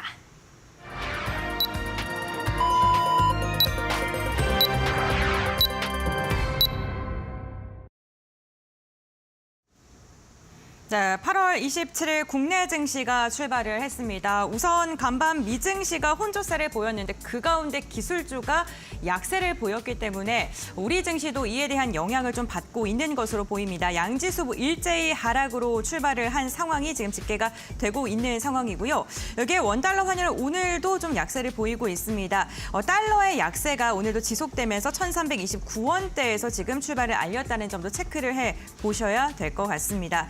오늘 반도체 관련 기업들의 흐름이 부진한데요. BNK 투자증권의 SK하이닉스 목표 주가 하향 조정했습니다. 이에 대한 영향이 또 투자 심리를 위축시키는데 또 한 몫을 할지 이 부분도 좀 체크를 해 보셔야 될 것 같습니다. 오늘 개장 상황 좀 자세히 확인을 해 보도록 할 텐데요. 오늘 과연 국내 증시 또 어떻게 출발했을까요? 지금부터 알아보도록 하겠습니다. 네, 오늘 우리 증시 양시장 하락세로 거래를 출발을 했습니다. 어제 이어서 오늘까지 지지부진한 흐름을 이어가고 있는데 사실 시장이 완전한 하락으로 진입을 했다라기보다는 엔비디아 실적 발표를 앞두고 관망세를 이어가고 있는 것으로 보여집니다. 전체 시장에 대해서 긍정적으로 평가하는 증권사도 많습니다. 일단 오늘 시장 상황 보시면요. 코스피가 0.19% 약보합에서 거래 출발합니다. 어제장 대비해서 5포인트 이상 빠집니다. 2,700선 아래에서 머물고 있지만은 완전히 빠진 상황은 아니고 낙폭도 크지는 않습니다. 다만 지금보다 올라갈 만한 모멘텀이 없는 게 진짜 문제가 될 것 같고요. 코스닥도 역시나 마찬가지로 0.3% 약보합에서 거래 출발하고 있습니다. 764선에서 거래 출발하고 있고 코스피 200은 0.3%의 약보합에서 거래를 출발을 하고 있습니다. 그렇다면 오늘 시장 시가총액 상위 기업들은 어떠한 흐름으로 거래를 출발을 하고 있을까요? 마켓스핀을 통해서 알아보고 가도록 하겠습니다. 일단 삼성전자, SK하이닉스 쪽으로 투자 심리가 좀 꺾인다라는 게 문제일 것 같은데 보시다시피 오늘 시장에서 상승하는 업종 자체는 테마 쪽으로 좀 강력하게 나오고 있는 상황입니다. 시가총액 상위 업종이라든지 아니면은 지금까지 주도주가 잘 가는 게 아니라 이 반대로 오늘 시장에서는 테마주들이 상승 탄력을 받고 있는데 그렇다면은 시가총액 상위권 먼저 코스피 쪽을 살펴보고 가도록 하겠습니다. 네, 삼성전자가 0.39% 약보합권, SK하이닉스 보시다시피 0.89% 하락으로 거래 출발하고 있습니다. LG엔솔이 삼성전자, SK하이닉스 비교해서 조금 더 빠집니다. 1.5% 이상의 하락세. 그리고 삼성바로직스가 이렇게 하락장 속에서도 2% 이상의 강세 흐름을 현재 보여주고 있습니다. 보시다시피 2% 이상의 강세 흐름 나타내고 있습니다. 어려운 장 속에서도 제약바이오는 피난처가 되고 있는 모습을 오늘 시장에서도 보여주고 있고요. 기아도 역시나 마찬가지로 오늘 시장에서 약간의 조정 나오고 있습니다. 1% 가깝게 하락세. KB금이 오늘 시장에서 약보합권, 신한지주도 0.65%의 하락으로 거래 출발하고 있습니다. 현대차도 역시나 마찬가지로 1% 이상 하락세 나타내고 있는데요. 현대차와 기아도 빠지고 있고 SK하이닉스, 삼성전자 빠집니다만은 이 삼성전자가 SK하이닉스만큼 빠지는 것은 아니다라는 점이 오늘 우리 시장을 그나마 좀 지탱을 해주는 부분이 될 것 같습니다. 그렇다면은 코스닥 시가총액 상위권은 어떻게 흘러가고 있을까요? 함께 만나보도록 하겠습니다. 네, 코스닥이 코스피보다 지수는 조금 더 빠집니다. 다만 코스닥의 최근 흐름을 좀 생각을 해본다면은 확실히 종목별로 좀 희비가 엇갈리는데요. 오늘 에코프로 BM이 0.7% 하락으로 거래 출발하고 있습니다. 그리고 알테오젠이 오늘 시장에서 시세를 지켜내고 있습니다. 강보합에서 거래를 출발하고 있는데 알테오젠의 최근의 급등 흐름 이후에 계속해서 주가는 좀 지켜나가는 모습을 보여주고 있습니다. 지금보다 빠질 이유는 없다. 이렇게 투자자들은 좀 판단을 한 듯하고요.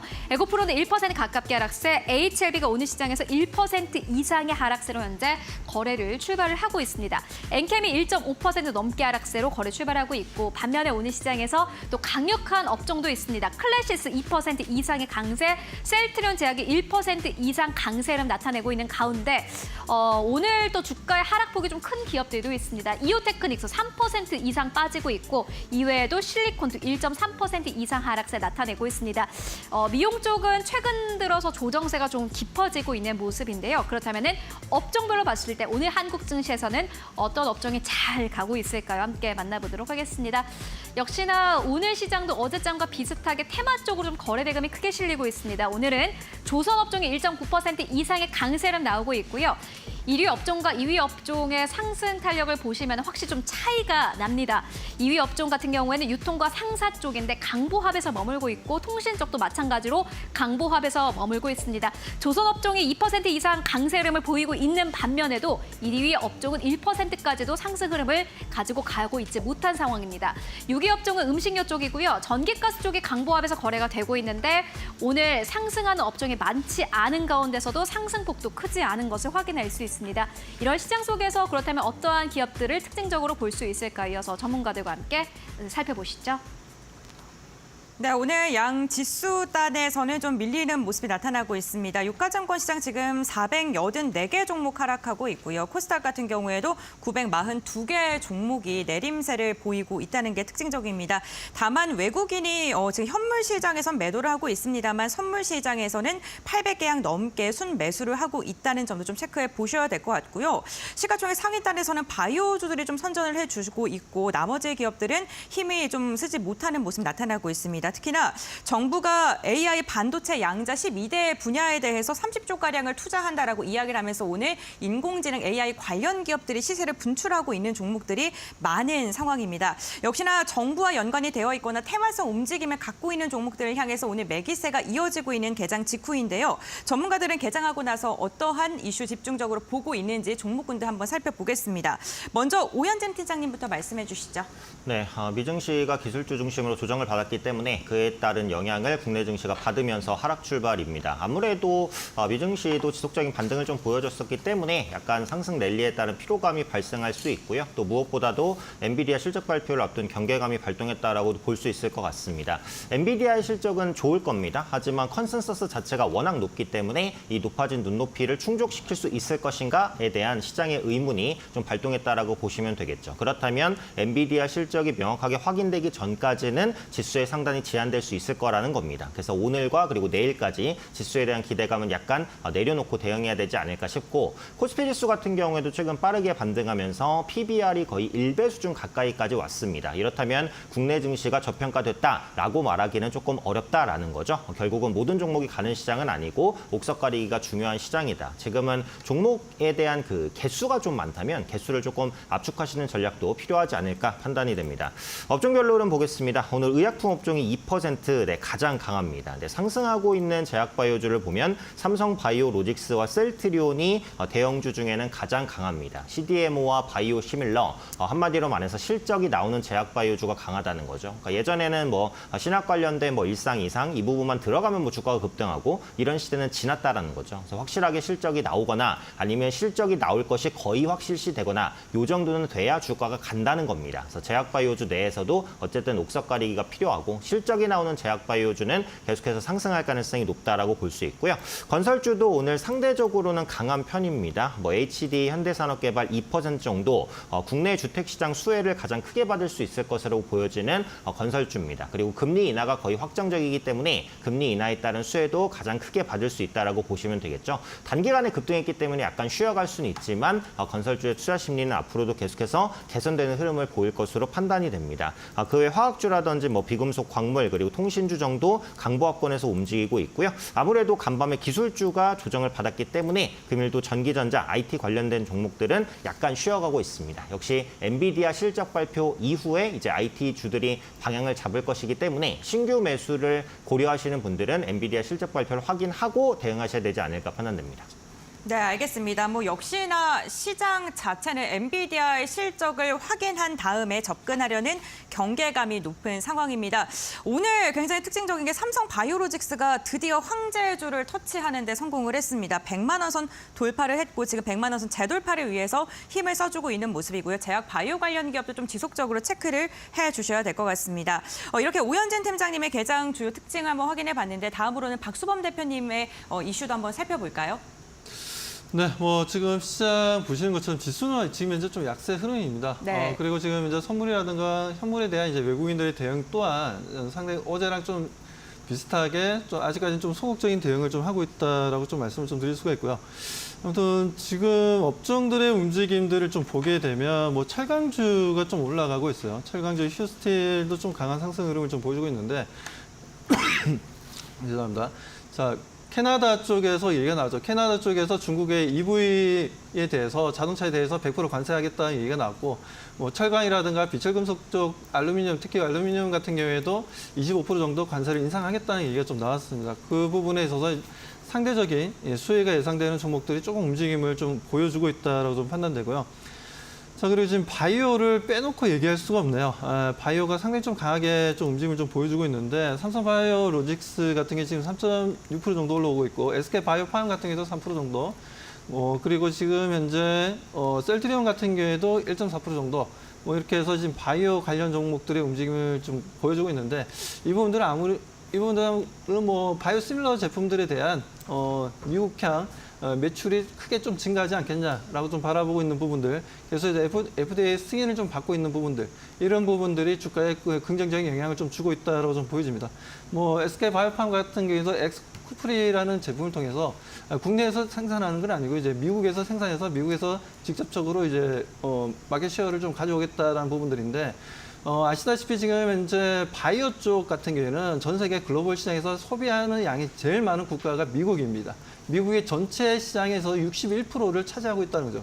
그러니까 미국 시장 바이오시밀러 같은 경우에는 미국 시장을 잡지 못하면요, 뭐 유럽 시장 잡으나 뭐 남미 시장, 동남아 시장 잡으나 크게 의미가 없습니다. 어떻게 하든 미국 시장을 잡아야 된다는 게 상당히 좀 중요하다고 말씀드리고, 뭐 그 부분에 있어서 SK바이오팜도 마찬가지고 삼성바이오로직스도 마찬가지고 상당히 적극적으로 대응해 나가고 있다는 부분들, 이 부분들 상당히 좀 긍정적으로 좀 보여집니다. 자, 그리고 지금 이제 TL이라는 게임 때문인지 NC소프트가 다시 한번 좀 반등 흐름을 좀 보여주고 있는데요. 뭐 게임즈 같은 경우에는 어떻게 보면 뭐 지수에 그렇게 민감하게 움직이는 종목들이라기보다는 실적에 대한 기대감이라든가 신규로 나오는 뭐 게임들에 대한 이제 부분들로 인해서 좀 상승하는 부분들이 있다 보니까 뭐 최근에 뭐 크래프톤의 움직임도 상당히 좀 긍정적이었고요. 뭐 그리고 NC소프트 같은 경우에도 다시 한 번 더 좀 최근에 좀 조정받았다 다시 한 번 더 상승 분위기를 만들어주고 있는데 다시 한 번 더 20만을 좀 넘겨서 단기 상승 흐름을 좀 기대해 보도록 하겠습니다. 자, 여기에다 지금 하나오션이 또 갑자기 또 올라왔어요. 하나오션 같은 경우에도 지금 현재 보게 되면 2.4% 정도 상승 흐름을 좀 보여주고 있는데, 하나오션 지금 현재 미 함정 관련해서 지금 현재 뭐 논의가 지금 이제 진행 중이죠. 뭐 그런 부분들에 있어서 지금 하나오션이 미리 또 선 반영되면서 주가 상승 흐름을 좀 이끌고 있다라고 보여집니다. 아무튼 뭐 최근에 어제도 마찬가지지만 조선주들의 움직임이 좀 좋지가 못했어요. 전체적으로 좀 HD 그룹주들도 마찬가지고 삼성중공업도 마찬가지고 다들 어제 조정을 좀 받는 분위기였는데 뭐 하루 만에 다시 한 번 더 반등 흐름을 좀 보여주고 있는 부분들, 그만큼 지금 조선주들에 대해서는 아직까지는 우리가 펀더멘털이 아직 살아있다라고 좀 봐야 되고, 그 부분에 대해서 개인 투자자분들도 계속해서 조선 같은 경우에는 조정 받을 때마다 좀 관심 있게 좀 바라봐야 된다라고 말씀을 좀 드립니다. 아무튼 그 부분과 지금 일부 화장품 종목들도 움직이고 있는데 뭐 그렇게 크게 움직이지 않아요. 뭐 그래서 아직까지는 좀 지켜봐야 된다라고 좀 말씀을 좀 드리고 싶고, 최근 들어서 또 미국의 또 의료업체들이 크게 조정받았다가 다시 한번 좀 반등 흐름을 좀 보여주고 있는데, 국내 의료업체들의 움직임들도 어떻게 또 주가 움직임을 좀 가져갈지 좀 이제는 좀 우리가 장중의 움직임들을 좀 지켜볼 필요가 있다라고 말씀드립니다. 네, 알겠습니다. 조선업종 조정받을 때 오히려 담아내도 괜찮다라고 이야기해 주셨고, 이와 함께 화장품 관련주들은 조금 더 지켜봐야 된다라는 코멘트까지 달아주셨습니다. 오늘 바이오 관련 기업들 그 가운데서도 의료 AI 기업들의 흐름이 굉장히 좋고요. 지금 강한 상승을 하고 있는데요. 의사에 이어서 간호사 분들까지 파업을 할 수 있다라는 소식이 전해지면서 이로 인해 의료 AI 관련 기업들이 다 지금 좀 주목을 받고 있는 모습입니다. 그렇다면 투자자들은 이 시각 어떠한 섹터와 어떠한 종목들을 눈여겨보고 있을까요? 최윤 앵커와 알아보시죠. 네, 오늘 시장에서 투자자들은 원격 의료에 가장 크게 관심을 가지고 있습니다. 가장 큰 동그라미를 현재 만들고 있는 상황인데요. 이제 간호사마저도 파업에 들어갈 수 있다라는 전망 나오고 있는 상황입니다. 간호사 등 보건의료 노동자들이 대거로 파업을 예고를 하면서 앞으로 의료 시스템이 좀 마비가 될 것이다라는 우려감 나오고 있고요. 이에 따라서 원격 의료 기업들이 수혜를 받을 것이다라는 기대감 현재 나오고 있는 상황입니다. 이뿐 이뿐만이 아니라 정부가 또 정책들을 발표를 했는데 원격 의료 쪽을 밀어주겠다라는 정책들을 발표를 했습니다. 이에 따라서 오늘 시장 원격 의료 기업들이 전반적으로 상승 탄력을 받아가고 있고요. 인성정보가 14% 이상의 급등세, 유비케어, 케어랩스, 그리고 토마토 시스템, 비트컴퓨터까지 5에서 8% 이상의 급등 흐름 현재 나타나고 있습니다. 그리고 해리스 트레이드 오늘 시장에서도 빠질 수가 없습니다. 해리스 부통령 관련 기업들도 오늘 시장에서 강력한 상승 탄력을 받아가고 있는데요. 트럼프 전 대통령이자 2024 미국 대통령 선거의 후보를 앞질렀다라는 소식이 몇몇 외신을 통해서 현재 보도가 됐습니다. 이에 따라서 오늘 시장에서 관련 기업들이 상승 탄력을 가지고 가고 있고 무엇보다 에머리츠 계속해서 상승 탄력을 가지고 가고 있습니다. 오늘 시장에서도 1% 이상의 강세 그리고 인벤티지 랩도 오늘 시장에서 현재 구간에서 2% 이상의 상승 탄력 가지고 가고 있습니다. 그리고 냉각 시스템도 역시나 마찬가지로 오늘 시장에서 상승 탄력을 가지고 가고 있는데요. 엔비디아 실적과 좀 연결을 해서 보실 필요가 있을 것 같습니다. 이제는 시장의 관심이 엔비디아가 얼마나 좋은 실적을 발표를 할까가 아니라 뭔가 또 어떤 새로운 것들을 내놓을까에 대한 기대감이 확실히 있습니다. 그중에 대표적인 게 냉각 시스템인데요. 오늘 시장에서 KN솔이 22% 이상의 급등세, 삼성공조도 21% 넘게 상승세, GST가 4.6% 이상의 상승 탄력을 가지고 가고 있습니다. 그렇다면 오늘 전체 시장 가운데서도 업종별로는 어떠한 기업들이 현재 상승 탄력을 강하게 가지고 가고 있을까요? 함께 만나보도록 하겠습니다. 일단 지수 자체는 오늘 시장에서 약보합에서 거래가 되고 있습니다만은 업종별로 봤을 때는 그래도 강세 흐름 나타내는 업종들 꽤나 많습니다. 시가총액 상위 기업들을 기준으로 했을 때는 제약, 바이오 쪽이 좀 강한데요. 업종별로 함께 만나보도록 하겠습니다. 네, 상승률 상위 기업들 함께 만나보시면 오늘 한비소프트가 상한가를 기록을 했습니다. 이뿐만이 아니라 더 테크놀로지가 26% 이상의 급등세, CU박스도 21% 넘게 급등 흐름 나타내고 있습니다. 그리고 유비케어도 14% 이상의 급등세, 크라우드웍스가 21% 넘게 급등세, 휴스틸 16% 넘게 급등세, 이엔셀도 역시나 마찬가지로 16% 이상의 급등 흐름 나타내고 있습니다. 일단은 업종별로 테마별로 봤을 때는 오늘 시장에서 원격 의료주가 확실히 강한 흐름 보여주고 있고 이뿐만이 아니라 오늘 게임주도 역시나 마찬가지로 강세 흐름 나타나고 있습니다. 라온시큐도 오늘 시장에서 12% 넘게 급등세, 콜롱 글로벌도 12% 넘게 급등 흐름 나타내고 있습니다. 센즈랩도 8.6% 넘게 상승세, 그리고 앞서 저희가 만나봤던 비트컴퓨터라든지 의료 AI 쪽이 시간이 갈수록 계속해서 상승 탄력을 키워나간다라는 게 오늘 시장에서 긍정적인 포인트가 될 것 같은데요. 현재 구간에서는 두 자릿수 혹은 한 자릿수 후반대 상승 탄력을 받아가는 기업들이 오늘 3시 반 이 폐장까지 상한가에 안착할 수 있을지, 거래 대금이 또 얼마나 실릴지를 확인해 보시는 게 오늘 시장의 시세를 알아볼 수 있는 포인트가 될 것 같고요. 그렇다면 거래량이 실리는 업종은 어떠한 업종과 기업들이 있을까요? 함께 만나보시죠.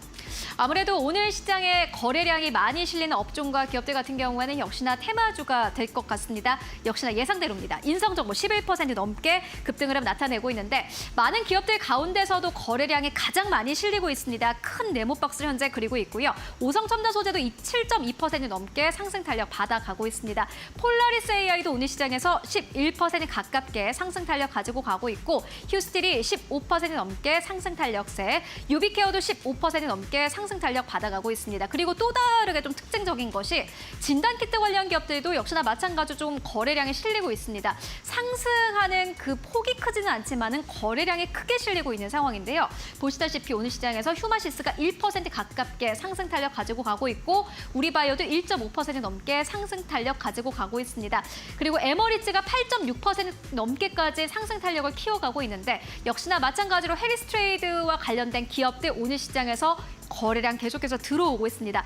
거래량으로 봤을 때는 의료 AI 쪽 그리고 이뿐만이 아니라 오늘 시장에서 진단키트 관련 기업들 그리고 정책 테마주들 강세 흐름 나타내고 있습니다. 그렇다면 이 업종들 가운데서 어떠한 기업들 보면 좋을까 이어서 함께 만나보시죠. 네, 오늘 시장 개장 상황을 알아보고 있습니다. 우선 시장 전반적으로 봤을 때 마리화나 그러니까 해리스 부통령 관련된 기업들 주목받고 있고요. 원격 진료와 유가가 급등하면서 LPG, 정유 그리고 윤활유 관련 업종들도 상대적인 강세가 나타나고 있고요. 냉각 솔루션 역시나 주목받고 있습니다. 테마성 움직임이 강한 시가총액이 그다지 크지 않은 기업을 중심으로 좀 시세가 분출하고 있는 상황인데요. 전문가들은 어떠한 특징주를 좀 눈여겨보고 있을까요? 오현진 팀장님부터 들어보겠습니다. 네, 앞서 말씀해 주셨던 인성정보 보겠습니다. IT 서비스 기업으로 분류가 되는데 이제 원격 의료 관련된 대표 종목으로 분류가 되고 있죠. 네, 이슈는 보건의료 노조 총파업 예고로 원격 의료 반사수혜가 가능하다라는 이슈입니다. 뭐 실제로 이 부분 때문에 뭐 실적이 좋아지거나 이렇지는 않겠지만 일단 테마로 분류가 된 상황이기 때문에 당분간은 이제 시장을 또 주도하는 단기 테마로 움직일 가능성이 있습니다. 뭐 정부와 이제 의사협회가 단기간에 극적인 뭐 협약을 맺거나 이렇지 않는다라고 한다면 이런 원격으로 관련된 종목들은 당분간 움직일 수 있는 가능성이 있다라는 부분이죠. 지금 응급실이라든지 이런 부분에 있어서 의사, 간호사 인력 부족 문제가 계속해서 불거질 수 있기 때문에 트레이딩에 관심이 있으신 분이라고 한다면 원격으로 관련된 종목군들을 눌릴 때 단기적으로 관심 가질 수 있는 위치는 나올 것 같다라고 판단을 합니다. 다음으로 신규 상장주 넥스트바이오 메디컬 한번 보겠습니다. 요즘에 공모주 시장 분위기가 좋지는 않죠. 그래서 이 종목도 처음에 공모가 29,000원 하회에서 출발했는데 오늘 공모가를 뚫고 올라갔습니다. 제약바이오주의 좋은 분위기를 확인할 수 있는 하나의 이슈다라고 판단을 하고 있고요. 관절염 통증 치료제의 시장성을 인정받았고 또 내시경 지혈제 넥스파우더 부분의 예방 목적 허가가 기대가 됩니다. 앞서도 말씀드린 대로 제약바이오주 내에서도 옥석 가리기가 활발하게 좀 진행이 되고 있고 실적과 모멘텀, 신약 허가 이 부분에 분명하게 방점을 찍는 업체는 차별적인 상승을 보여줄 수 있고 그중에 하나가 바로 이 넥스트바이오 메디컬입니다. 오늘 급등하고는 있지만 공모가 29,000원을 약간 상회하는 수준이기 때문에 추가 상승 가능성은 열려 있다라고 판단하니까 보유하고 계신 분들은 참고해 보시면 좋을 것 같습니다. 또 이슈가 있는 종목 중에 금양 한번 보겠습니다. 지금 상승폭을 거의 다 반납하기는 했는데 그 인도 기업인 일라이 릴리언스 인프라스트럭처와 이제 2차 전지 협력에 관련된 MOU를 체결했다라는 이슈가 있었습니다. 그래서 전기차와 리튬 광산 개발을 비롯한 광범위한 협력을 강화한 계획이다. 그래서 이 부분은 호재인 것은 맞기는 한데 다만 이제 금양 같은 경우 2차 전지 매출이 아직 없는 상황입니다. 그래서 기존의 사업에서 밝혔었던 올해는 2차 전지 관련된 매출이 나올 것이다라는 부분은 아직 지키지 못하고 있어요. 그래서 최근에 2차 전지주의 분위기가 좋아지고는 있지만 그중에서도 또 실적이 좀 개선되는 종목 위주로 수급이 들어올 가능성이 있으니까 금양 같은 경우에는 2차 전지주가 올라온 다음에 뒤늦게 올라올 가능성이 있습니다. 그래서 2차 전지주 신규로 노리실 분들은 뭐 삼성 SDI라든지 뭐 LG 에너지 솔루션 이런 부분에 포커스를 두시는 것이 좀 더 유리한 전략이 되지 않을까 말씀드리겠습니다. 네, 알겠습니다. 오늘 개별 이슈로 움직이는 종목들도 있고요. 전반적인 테마성 분위기 속에서 강한 상승을 보이는 종목들도 있습니다. 그렇다면 박수범 대표는 어떠한 종목 눈여겨보고 계시는지요? 네, 뭐 어제 같은 경우에는 뭐 다들 아시다시피 이제 항공주들이 좀 강하게 움직임을 좀 보여줬습니다. 강한 이유가 뭐 금리 인하 부분들이죠. 금리 인하에 따른 이제 원화가 이제 달러 대비해서 강세를 보여줄 수 있다는 부분들. 최근 달러 인덱스 같은 경우도 계속해서 내려가고 있는 분위기입니다. 어제 같은 경우에는 좀 약간 아래 꼬리 잡으면서 조금 약간의 반등이 좀 나오긴 했지만 달러 인덱스 당분간은 지지부진한 움직임을 좀 가져갈 수밖에 없고 그에 따른 이제 원화 강세가 환율상으로 좀 당분간 이루어질 가능성이 높다 보니까 그 부분에 있어서 이제 항공주들이 어제 움직였는데 어제 크게 움직여서 그런지 오늘 같은 경우에는 큰 움직임이 없습니다.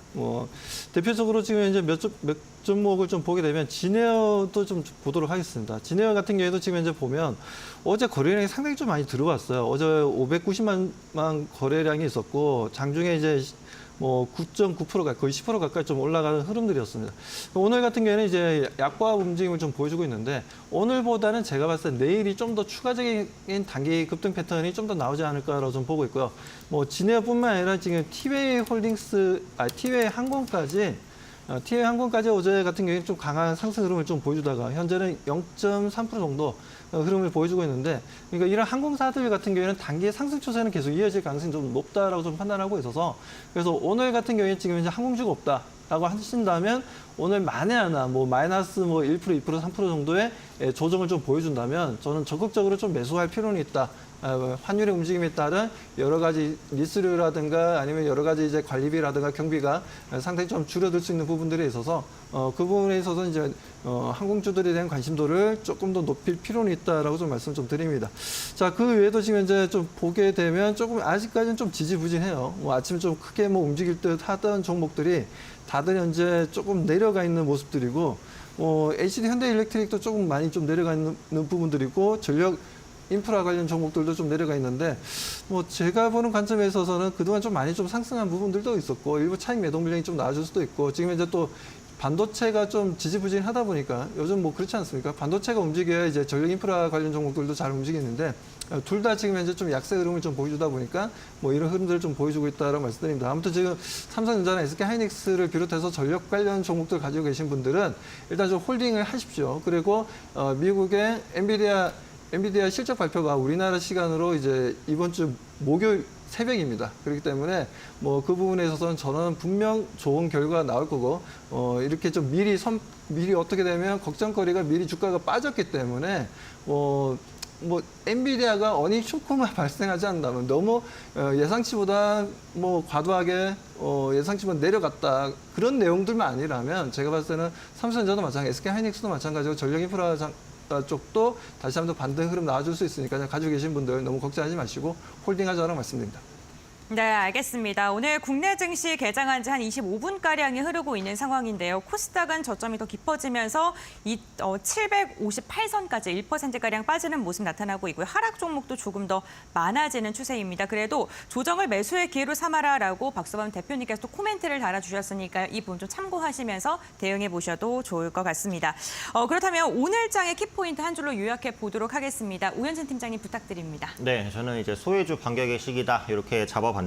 시장의 포커스는 물론 아직은 이제 반도체, 뭐 제약 바이오 이런 부분에 있습니다. 그런데 우리가 이제 알게 모르게 소외주들이 올라오고 있다는 걸 보셔야 될 것 같아요. 뭐 건설주라든지 통신주 계속해서 올라오고 있는 모습이고 2차 전지주 오늘까지도 이제 반등하는 모습 보이고요. 심지어 굉장히 무거웠었던 유통주까지도 바닥에서 매수세가 들어오는 모습들 확인되고 있습니다. 그래서 기술적 바닥에서 기관과 외국인의 수급이 전환되는 그런 종목군 위주로 매수를 하신다면 좀 안정적으로 수익을 가져가실 수 있지 않을까 판단됩니다.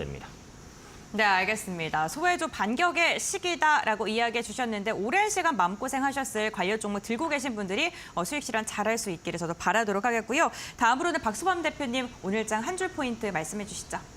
네, 뭐 최근 들어서 보면 업종 간에 이제 순환매가 좀 만들어지다 보니까 최근에 좀 가대 낙폭주들이 다시 한번 반등 흐름을 보여주고 있습니다. 그 대표적인 업종이 지금 이제 2차 전지죠. 2차 전지 같은 경우에는 지금 현재도 지금 LG에너솔루션 같은 경우에는 좀 일부 매도 물량이 좀 나왔다가 다시 한번 좀 보합까지 좀 끌어올리는 흐름들인데 뭐 이렇다시피 지금 2차 전지 관련 종목들에 대해서는 좀 우리가 계속 관심 가지고 대응해 나가자라고 말씀드립니다. 네, 알겠습니다. 두 분 굉장히 비슷한 코멘트 달아주셨습니다. 낙폭 과대 그리고 소외주들을 눈여겨보는 게 좀 좋을 듯합니다. 오늘 개장 중계 두 분과 함께했습니다. 오늘 말씀 고맙습니다.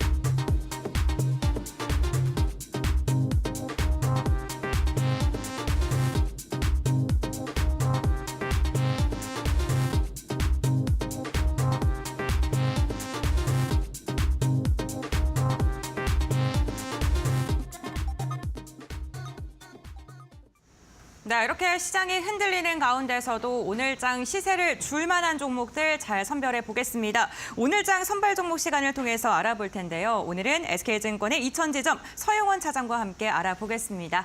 안녕하십니까? 네, 안녕하세요. 네, 차장님 반갑습니다. 오늘 어떠한 종목 보고 계십니까? 네, 오늘 제가 관심 있게 보고 있는 종목은 셀트리온 보고 있습니다. 네, 제약바이오주 최근 시세 괜찮은데 셀트리온 투자 포인트 들어볼까요? 네, 우선 셀트리온 같은 경우에는 최근 미국 FDA의 진펜트라 적응증에 대한 추가 임상 3상을 좀 승인을 받았고요. 그렇기 때문에 이제 북미 시장에 대한 기대감들이 계속 커지고 있는 상황이라고 좀 볼 수 있겠습니다. 이 진펜트라가 임상이 좀 완료가 되면 53조 원 시장이 좀 열릴 것이다라는 기대감이 유입되고 있는 상황이라고도 볼 수 있겠고요. 어저께 같은 경우에도 자가면역 질환에 대한 치료제인 스테키마가 유럽을 좀 허가를 받으면서 유럽 시장과 미국 시장 모두 지금 현재 순항을 하고 있는 모습들이 나타나주고 있는 흐름이다라고 볼 수 있겠습니다. 특히나 최근 들어서 미국에서는 대선을 앞두고 나서 시밀러 쪽에 대한 규제 완화에 대한 얘기가 계속해서 나오고 있는 상황인데요.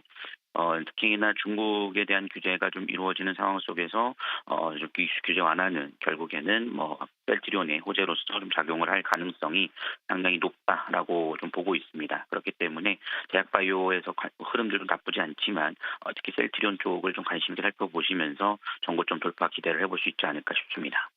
네, 그렇군요. 셀트리온 투자 포인트 들어봤는데요. 어제는 또 스텔라라의 바이오시밀러 승인 소식이 유럽에서 들려왔고 이제는 미국의 FDA 승인도 기대해 볼만하다라고 이야기해 주셨습니다. 그렇다면 가격 전략은 어떻게 잡는 게 좋을까요? 네, 우선 지금 상황에서 정고점 부분이기 때문에 좀 사익 실현 매물에 대한 우려감들로 인해서 좀 추격 매수에서 큰 물량은 좀 어렵겠습니다만 현재 가격부터 20만 원 이하 선까지는 좀 분할 매수 관점으로 대응하신다라면 가격적 메리트는 현재도 충분하다라고 말씀을 좀 드릴 수 있겠고요. 1차적으로는 23만 원 선까지는 좀 계속 보고 있습니다. 그래서 추세적인 상승세가 이어질 수 있을 것이다라고 좀 판단을 하고 있고 현재 구간의 손절가를 좀 잡아보신다라면 기술적 이탈 자리인 18만 5천 원짜리 잡고 대응을 해나가 보시면 충분하지 않을까 생각하고 있습니다. 네, 알겠습니다. 오늘 말씀해 주신 전략 참고하시면서 잘 대응하도록 하겠습니다. 오늘 말씀 여기까지 듣겠습니다. 고맙습니다. 네, 감사합니다. 네, 오늘 장 선발 종목으로는 셀트리온을 제시해 드렸습니다. 어쨌든 유럽 시장뿐만 아니라 미국 시장에서도 FDA 승인에 대한 기대감이 커지고 있고요. 오늘 현재 0.4%가량 상승하면서 20만 6천 원 선을 지나가고 있는데 매수가 20만 원대 괜찮고 목표가는 23만 원, 손절가는 18만 5천 원 제시해 드렸으니까요. 이 부분 참고하시면서 가격 전략 세워보시면 좋을 것 같습니다. 지금까지 오늘 장 선발 종목이었습니다.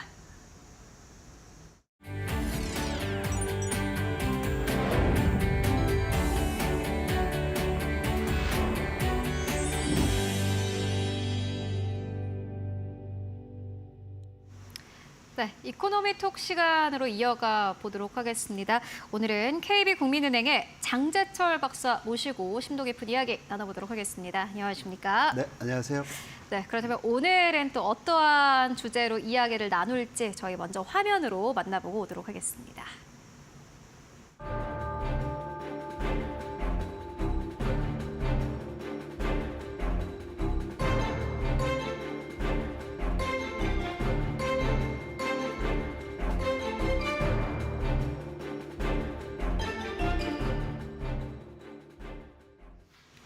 네, 늘 그랬듯 미국과 한국의 금리 인하는 여전히 한국 증시에게는 굉장히 중요한 요소입니다. 오늘 함께 이야기 나눠볼 텐데요. 먼저 첫 번째로는 잭슨홀 미팅에서 파월 의장이 어떠한 이야기를 내놓았을까? 그리고 이번에 내놓은 이야기가 이전과는 어떠한 부분이 달라졌을까에 대해서 좀 이야기 나눠보도록 하겠습니다. 어떤 부분이 좀 달라졌습니까? 일단 우리가 그 잭슨홀 심포지움에서 기대했던 것은 파월 의장이 미국 경제에 대한 판단이 어떻게 될 것인지, 그리고 구체적으로 다가오는 9월 달에 금리를 내릴 것인지, 내리면 얼마나 내릴 것인지 두 가지가 가장 큰 이슈였죠. 그래서 첫 번째 그 경기에 대한 판단은 미국 경제는 굉장히 견고한 속도로 계속 성장하고 있다. 그러니까 경기 침체와 관련된 우려는 아직까지 없다. 이렇게 판단했습니다. 그리고 통화 정책에서 중요한 그 어떤 기준이 될 수 있는 인플레이션 상황과 고용에 대한 그 위험에 대해서는 어떻게 평가를 했냐면, 인플레이션은 연준의 목표인 2%로 안정적으로 가고 있다. 그리고 고용 시장은 냉각돼서 좀 우려가 될 수가 있다. 그래서 여태까지는 고용과 인플레이션의 그 위험이 균형을 이뤘다고 했었는데, 이제는 인플레이션에 대해서는 좀 안정적인 뭐라 그럴까요? 확신을 가지고 있는 반면에 고용에 대해서는 좀 리스크를 우려하는 그런 상황으로 됐습니다. 그래서 이 두 가지를 종합을 하면 금리 인하에 대해서는 통화 정책의 어떤 피보팅, 금리 인하는 거의 확실시되고 있고 그 방향은 분명하다고 이제 얘기를 했습니다. 네. 그리고 그러면 어떻게 할 것인가에 대해서는 연준이 우려하고 있는 고용 시장에서의 어떤 문제가 발생할 때에는 무엇이든 하겠다. 굉장히 강력한 메시지를 보낸 거죠. 그래서 지난주에 와서 제가 이제 말씀드릴 때 금리 인하에 대한 어떤 코멘트는 할 거지만은 그 인하의 폭에 대해서는 좀 조심할 거다. 그렇지만은 시장을 안정시키기 위해서는 큰 폭의 인하까지도 가능성을 열어둘 거라고 말씀드렸었는데요. 그 부분이 다 이제 다 커버가 되지 않았나 네. 이렇게 생각이 됩니다. 그래서 제가 볼 때는 금리 인하는 기정사실화돼 있고 금리의 피보팅은 이제 9월부터 시작이 될 것이다. 그리고 중요한 것은 9월 초에 발표될 8월 고용지표에 따라서 금리 인하폭이 결정될 것인데 이 인하폭에 따라서 향후의 시장 방향이 크게 영향을 받지 않을까 이렇게 생각을 하고 있습니다. 지난주 화요일에 이제 박사님이 딱 짚어주신 대로 파월 네. 의장이 이야기를 한 건데 어떻게 보면은 사실 시장이 예상한 대로 흘러갔습니다만 미국 증시는 환호를 했습니다. 다만 문제인 게 한국 증시가 이제는 미국 증시의 상승보다는 하락에 조금 더 좀 강력하게 커플링되는 모습을 보여주고 있고 이제 상승했음에도 불구하고 한국 증시는 오히려 하락세를 보였거든요. 네. 한국 증시에서 어떤 게 투자 심리가 문제라고 보십니까? 하여튼 이번 잭슨홀 미팅의 그 결과는 미국 증시는 파월 의장이 기조 연설을 한 다음에 약 한 1% 이상 상승했잖아요. 네. 근데 그 다음에 나타난 것이 좀 문제였죠. 바로 달러화가 상당히 약세로 갔습니다. 그죠. 달러 지수가 100까지 이제 내려가면서 달러 약세가 되니까 아시아 쪽 통화들이 이제 강세를 보였습니다. 엔화가 크게 강세가 됐고 또 달러 원 환율도 1,430원 이하로 내려오게 됐죠. 이렇게 한국의 원화가 강세가 되니까 한국에 투자했던 외국인 투자자들은 그동안 우리 주가가 올라와서 있었던 어떤 그 자본 이득 더하기 환 차익을 또 얻을 수 있는 그런 계기가 됐습니다. 그래서 아이비들의 보고서들을 보면은 이제 프로핏 테이킹을 해야 될 시점이다. 그래가지고 한국과 대만 같은 경우에는 포지션을 좀 줄이는 차익을 실현을 한 그렇죠. 거군요. 그런 결과를 좀 가져왔었습니다. 그래서 이러한 부분이 그동안 주가가 많이 올랐던 반도체주, 삼성전자와 하이닉스 그리고 또 방산주 이런 쪽의 주가를 내리면서 우리의 그 시장이 좀 미국보다는 안 좋은 성과를 가져오게 됐죠. 그리고 여기에는 또 뭐 그동안 7월 이후에 소위 말해서 AI주에 대한 어떤 기대가 좀 약화될 수 있는 그런 이슈들이 많았었는데 그 중심에 엔비디아의 실적이 있었잖아요. 이런 부분들이 좀 엔비디아의 그 이번 2분기 실적과 3분기 가이던스가 28일 날 현재 시간으로 발표되는데 여기에 대한 불확실성 또 중동의 지정학적 리스크들 다 복합적으로 작용을 하면서 우리 증시에는 좀 부정적인 효과를 가져왔던 것으로 보입니다. 네, 이게 참 어려운 것 같습니다. 네. 경제를 보는 거는 이제 펀더멘탈을 보니까 좀 중기적 시기에서 봐서 좋은데 이 금융시장이라는 것은 펀더멘탈이랑 여러 가지 이제 좀 괴리될 부분이 많습니다. 매일 나타나는 뉴스라든지 아니면 어떤 뭐 지정학적 리스크 이런 충격들이 상당히 큰 영향을 미치죠. 그래서 이제 달러에 대한 원화의 환율을 조금 더 짚고 가도록 할 텐데 달러 인덱스가 좀 급하게 떨어졌습니다. 보니까는 최근에 100선까지 떨어졌더라고요. 달러에 대한 원화의 환율도 역시나 마찬가지로 연동돼서 움직이고 있는데 이렇게 되면 업종별로 당연히 뭐 역시나 영향이 있겠죠. 네, 맞습니다. 왜냐하면 일단 달러가 약세가 되고 그 결과 이제 뭐 신흥시장국 통화인 원화는 달러가 약세가 되면 원화는 강세로 갈 수밖에 없겠죠.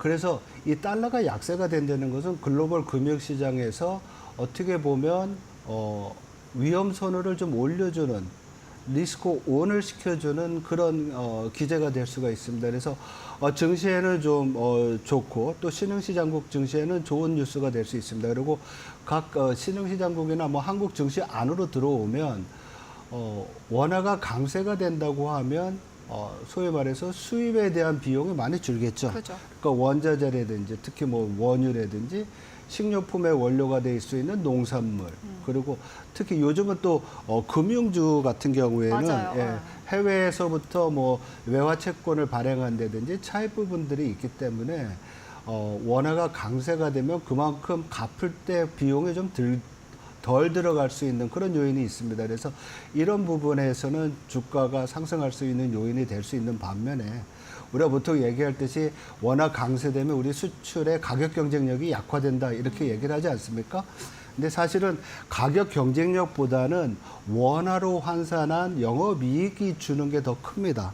그래서 뭐라 그럴까요? 그 반도체를 수출하는 삼성전자라든지 또 다른 현대차, 기아 이런 거 있겠죠. 기아차들 그렇죠. 이런 데는 원화가 강세가 돼서 달러 원 환율이 내려오면 상당히 이제 영업이익이나 이익이 줄 수 있는 그런 상황이 되는데 2020년 기준으로 보면 달러 원 환율이 10원 정도 내려오면 우리 자동차 만드는 5대 메이커들의 영업이익이 4천억 원 준다는 그런 분석도 있습니다.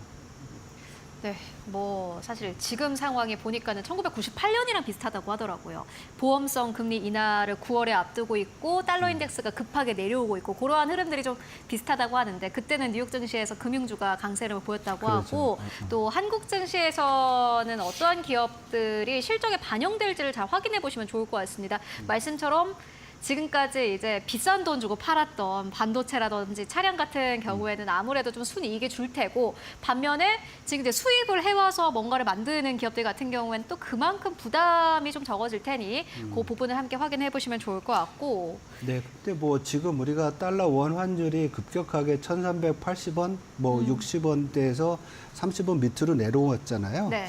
근데 이러한 상황은 우리가 좀 앞으로도 계속 될 수 있는 그 가능성을 좀 열어놔야 될 것 같습니다. 즉 원화 강세에 대해서. 네. 왜냐하면 최근에 달러 원 환율이 내려온 거에는 연준 정책의 피보팅, 즉 금리 인하가 시작될 수 있다는 점, 그리고 올해 안에 채권 시장 같은 경우에는 적어도 100bp 이상의 인하를 생각하고 있거든요. 저 같은 경우에는 앞으로 남은 3번의 그 연준 회의에서 25bp, 즉 75bp, 0.75%포인트를 내릴 거로 보고 있지만 그것보다 더 많이 내릴 경우에는 네. 지금 달러 원 환율이 내려온 것처럼 아니면 달러 인덱스가 104에서 100까지 내려왔던 것처럼 더 추가적으로 내려올 가능성이 있는 거죠.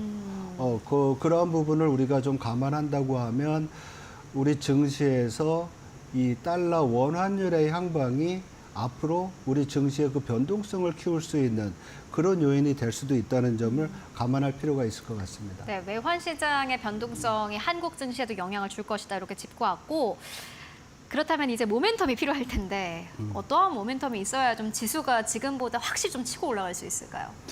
제일 중요한 것은 현 시점에서 보면 경기에 대한 판단이고 경기가 얼마나 좋은 그 지수를 보여주느냐가 될 것 같습니다. 그래서 이 부분은 우리 한국 경제뿐만 아니라 미국 경제를 같이 봐야 될 것 같아요. 왜냐하면 미국의 경기에 따라서 글로벌 금융시장에서의 그 뭐라 그럴까요?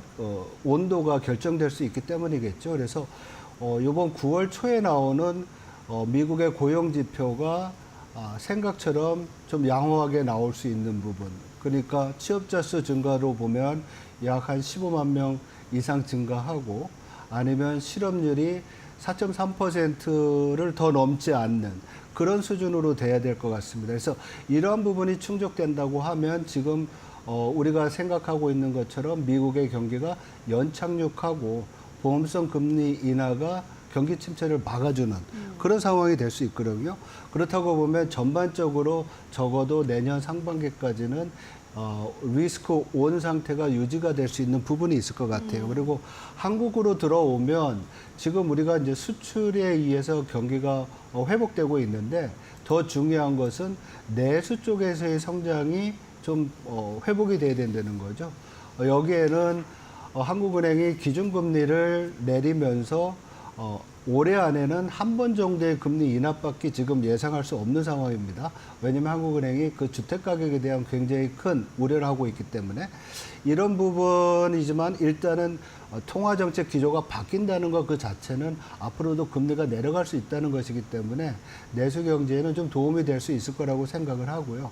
이런 부분이 우리 기업의 실적에, 내수 기업 실적에 좀 반영이 되면 좀 더 우리 주식시장이 좀 탄탄해질 수 있는 그런 계기가 될 수 있을 거라고 생각이 됩니다. 그리고 지금 우리 정부가 추진하고 있는 밸류업 프로그램, 뭐 3분기에 KRX 코리아 밸류업 지수인가요? 네. 그것도 만들고 또 4분기에 뭐 지수 연계 ETF까지 나오는 그런 상황이 계속 차질 없이 진행이 돼서 추가적인 모멘텀을 좀 붙여줄 수 있는 그런 여건이 조성되기를 좀 기대하고 있습니다. 아무래도 이제 수출도 개선되고 있고 이러한 그 지표들이 기업의 실적으로까지 이어진다면 한국 증시에는 긍정적인 영향이 될 것 같은데 이제 벌써 8월 말이에요. 이제 곧 9월인데 뭐 8월의 전략은 아무래도 많은 분들 좀 어려우셨을 것 같고 9월까지 본다면은 저희가 전략 어떻게 가져가 보면 되겠습니까? 네, 뭐 앞에서도 말씀드렸지만은 9월 달에는 상당히 중요한 어떻게 보면 글로벌 금융 시장뿐만 아니라 글로벌 경제에도 변곡점이 될 수 있는 달이라고 볼 수 있습니다. 왜냐하면 그동안 미뤄왔던 연준의 그 정책금리 인하가 되는 피보팅이 되는 시점이거든요. 그렇죠. 그리고 피봇의 어떤 그 기울기, 이 속도 이것도 9월 초에 발표될 노동시장 지표에 의해서 결정될 거기 때문에 우리가 이 부분을 상당히 주의 깊게 봐야 되는데요. 앞에 처음 질문하셨을 때 연준이 25bp를 인하하느냐 아니면 B컷으로 50bp 이상을 인하하느냐가 중요하다고 말씀드렸잖아요. 바로 9월 달에 연준이 아니면 9월 초에 나오는 노동 지표에 따라서 만약에 연준이 50bp를 인하한다고 하면 올해의 금리 인하폭은 9월과 10월, 11월 이렇게 본다고 하면 11월, 12월인가요? 보면은 50bp 이상씩 2번이나 할 가능성이 높아요. 그만큼 미국의 경기가 생각보다 빨리 냉각되는 것을 의미합니다. 그러면 이거는 위험 선호를 약화시킬 수가 있고요. 달러를 지금 약세인데 강세로 돌릴 수 있는 그런 상황이 될 수가 있습니다. 그리고 이거는 주식보다는 채권 시장에 더 좋은 상황이 될 수가 있고요.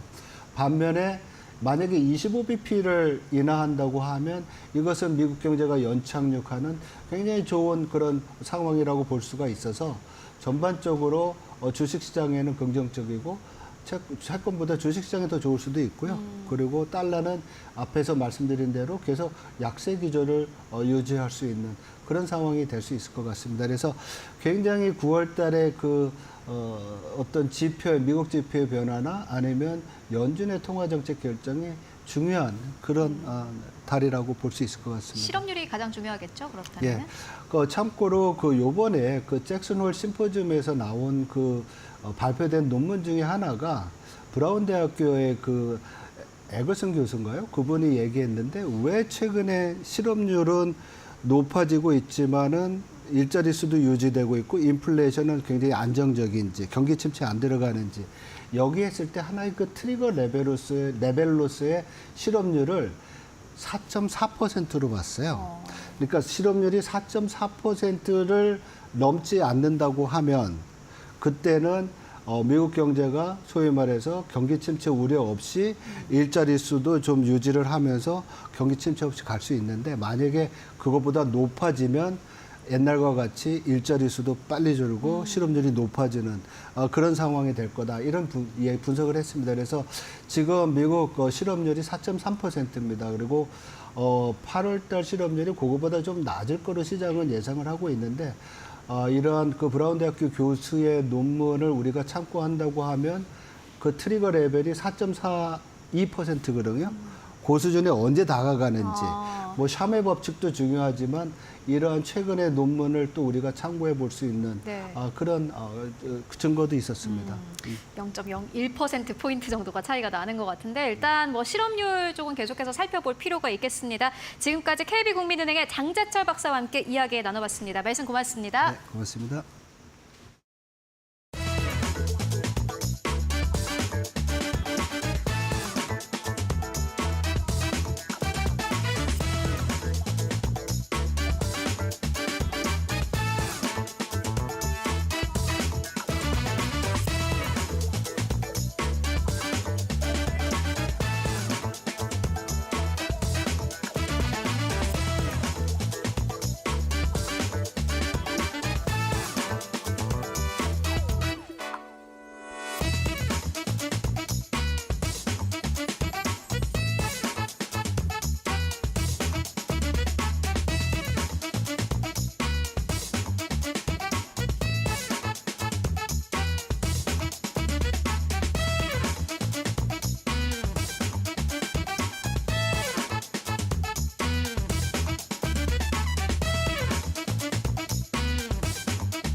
네, 우리 시장 하락세는 이어가고 있지만 외국인이 선물 시장에서 사들이면서 그래도 낙폭은 만회하고 있는 분위기입니다. 오늘 오후장까지 우리 시장 어떻게 흘러갈지 마켓나우 2부 그리고 3부를 통해 알아가시길 바랍니다. 네, 저희는 내일 더욱더 알찬 정보로 다시 찾아오도록 하겠습니다. 네, 저희가 준비한 소식은 여기까지입니다. 시청해주신 여러분 고맙습니다.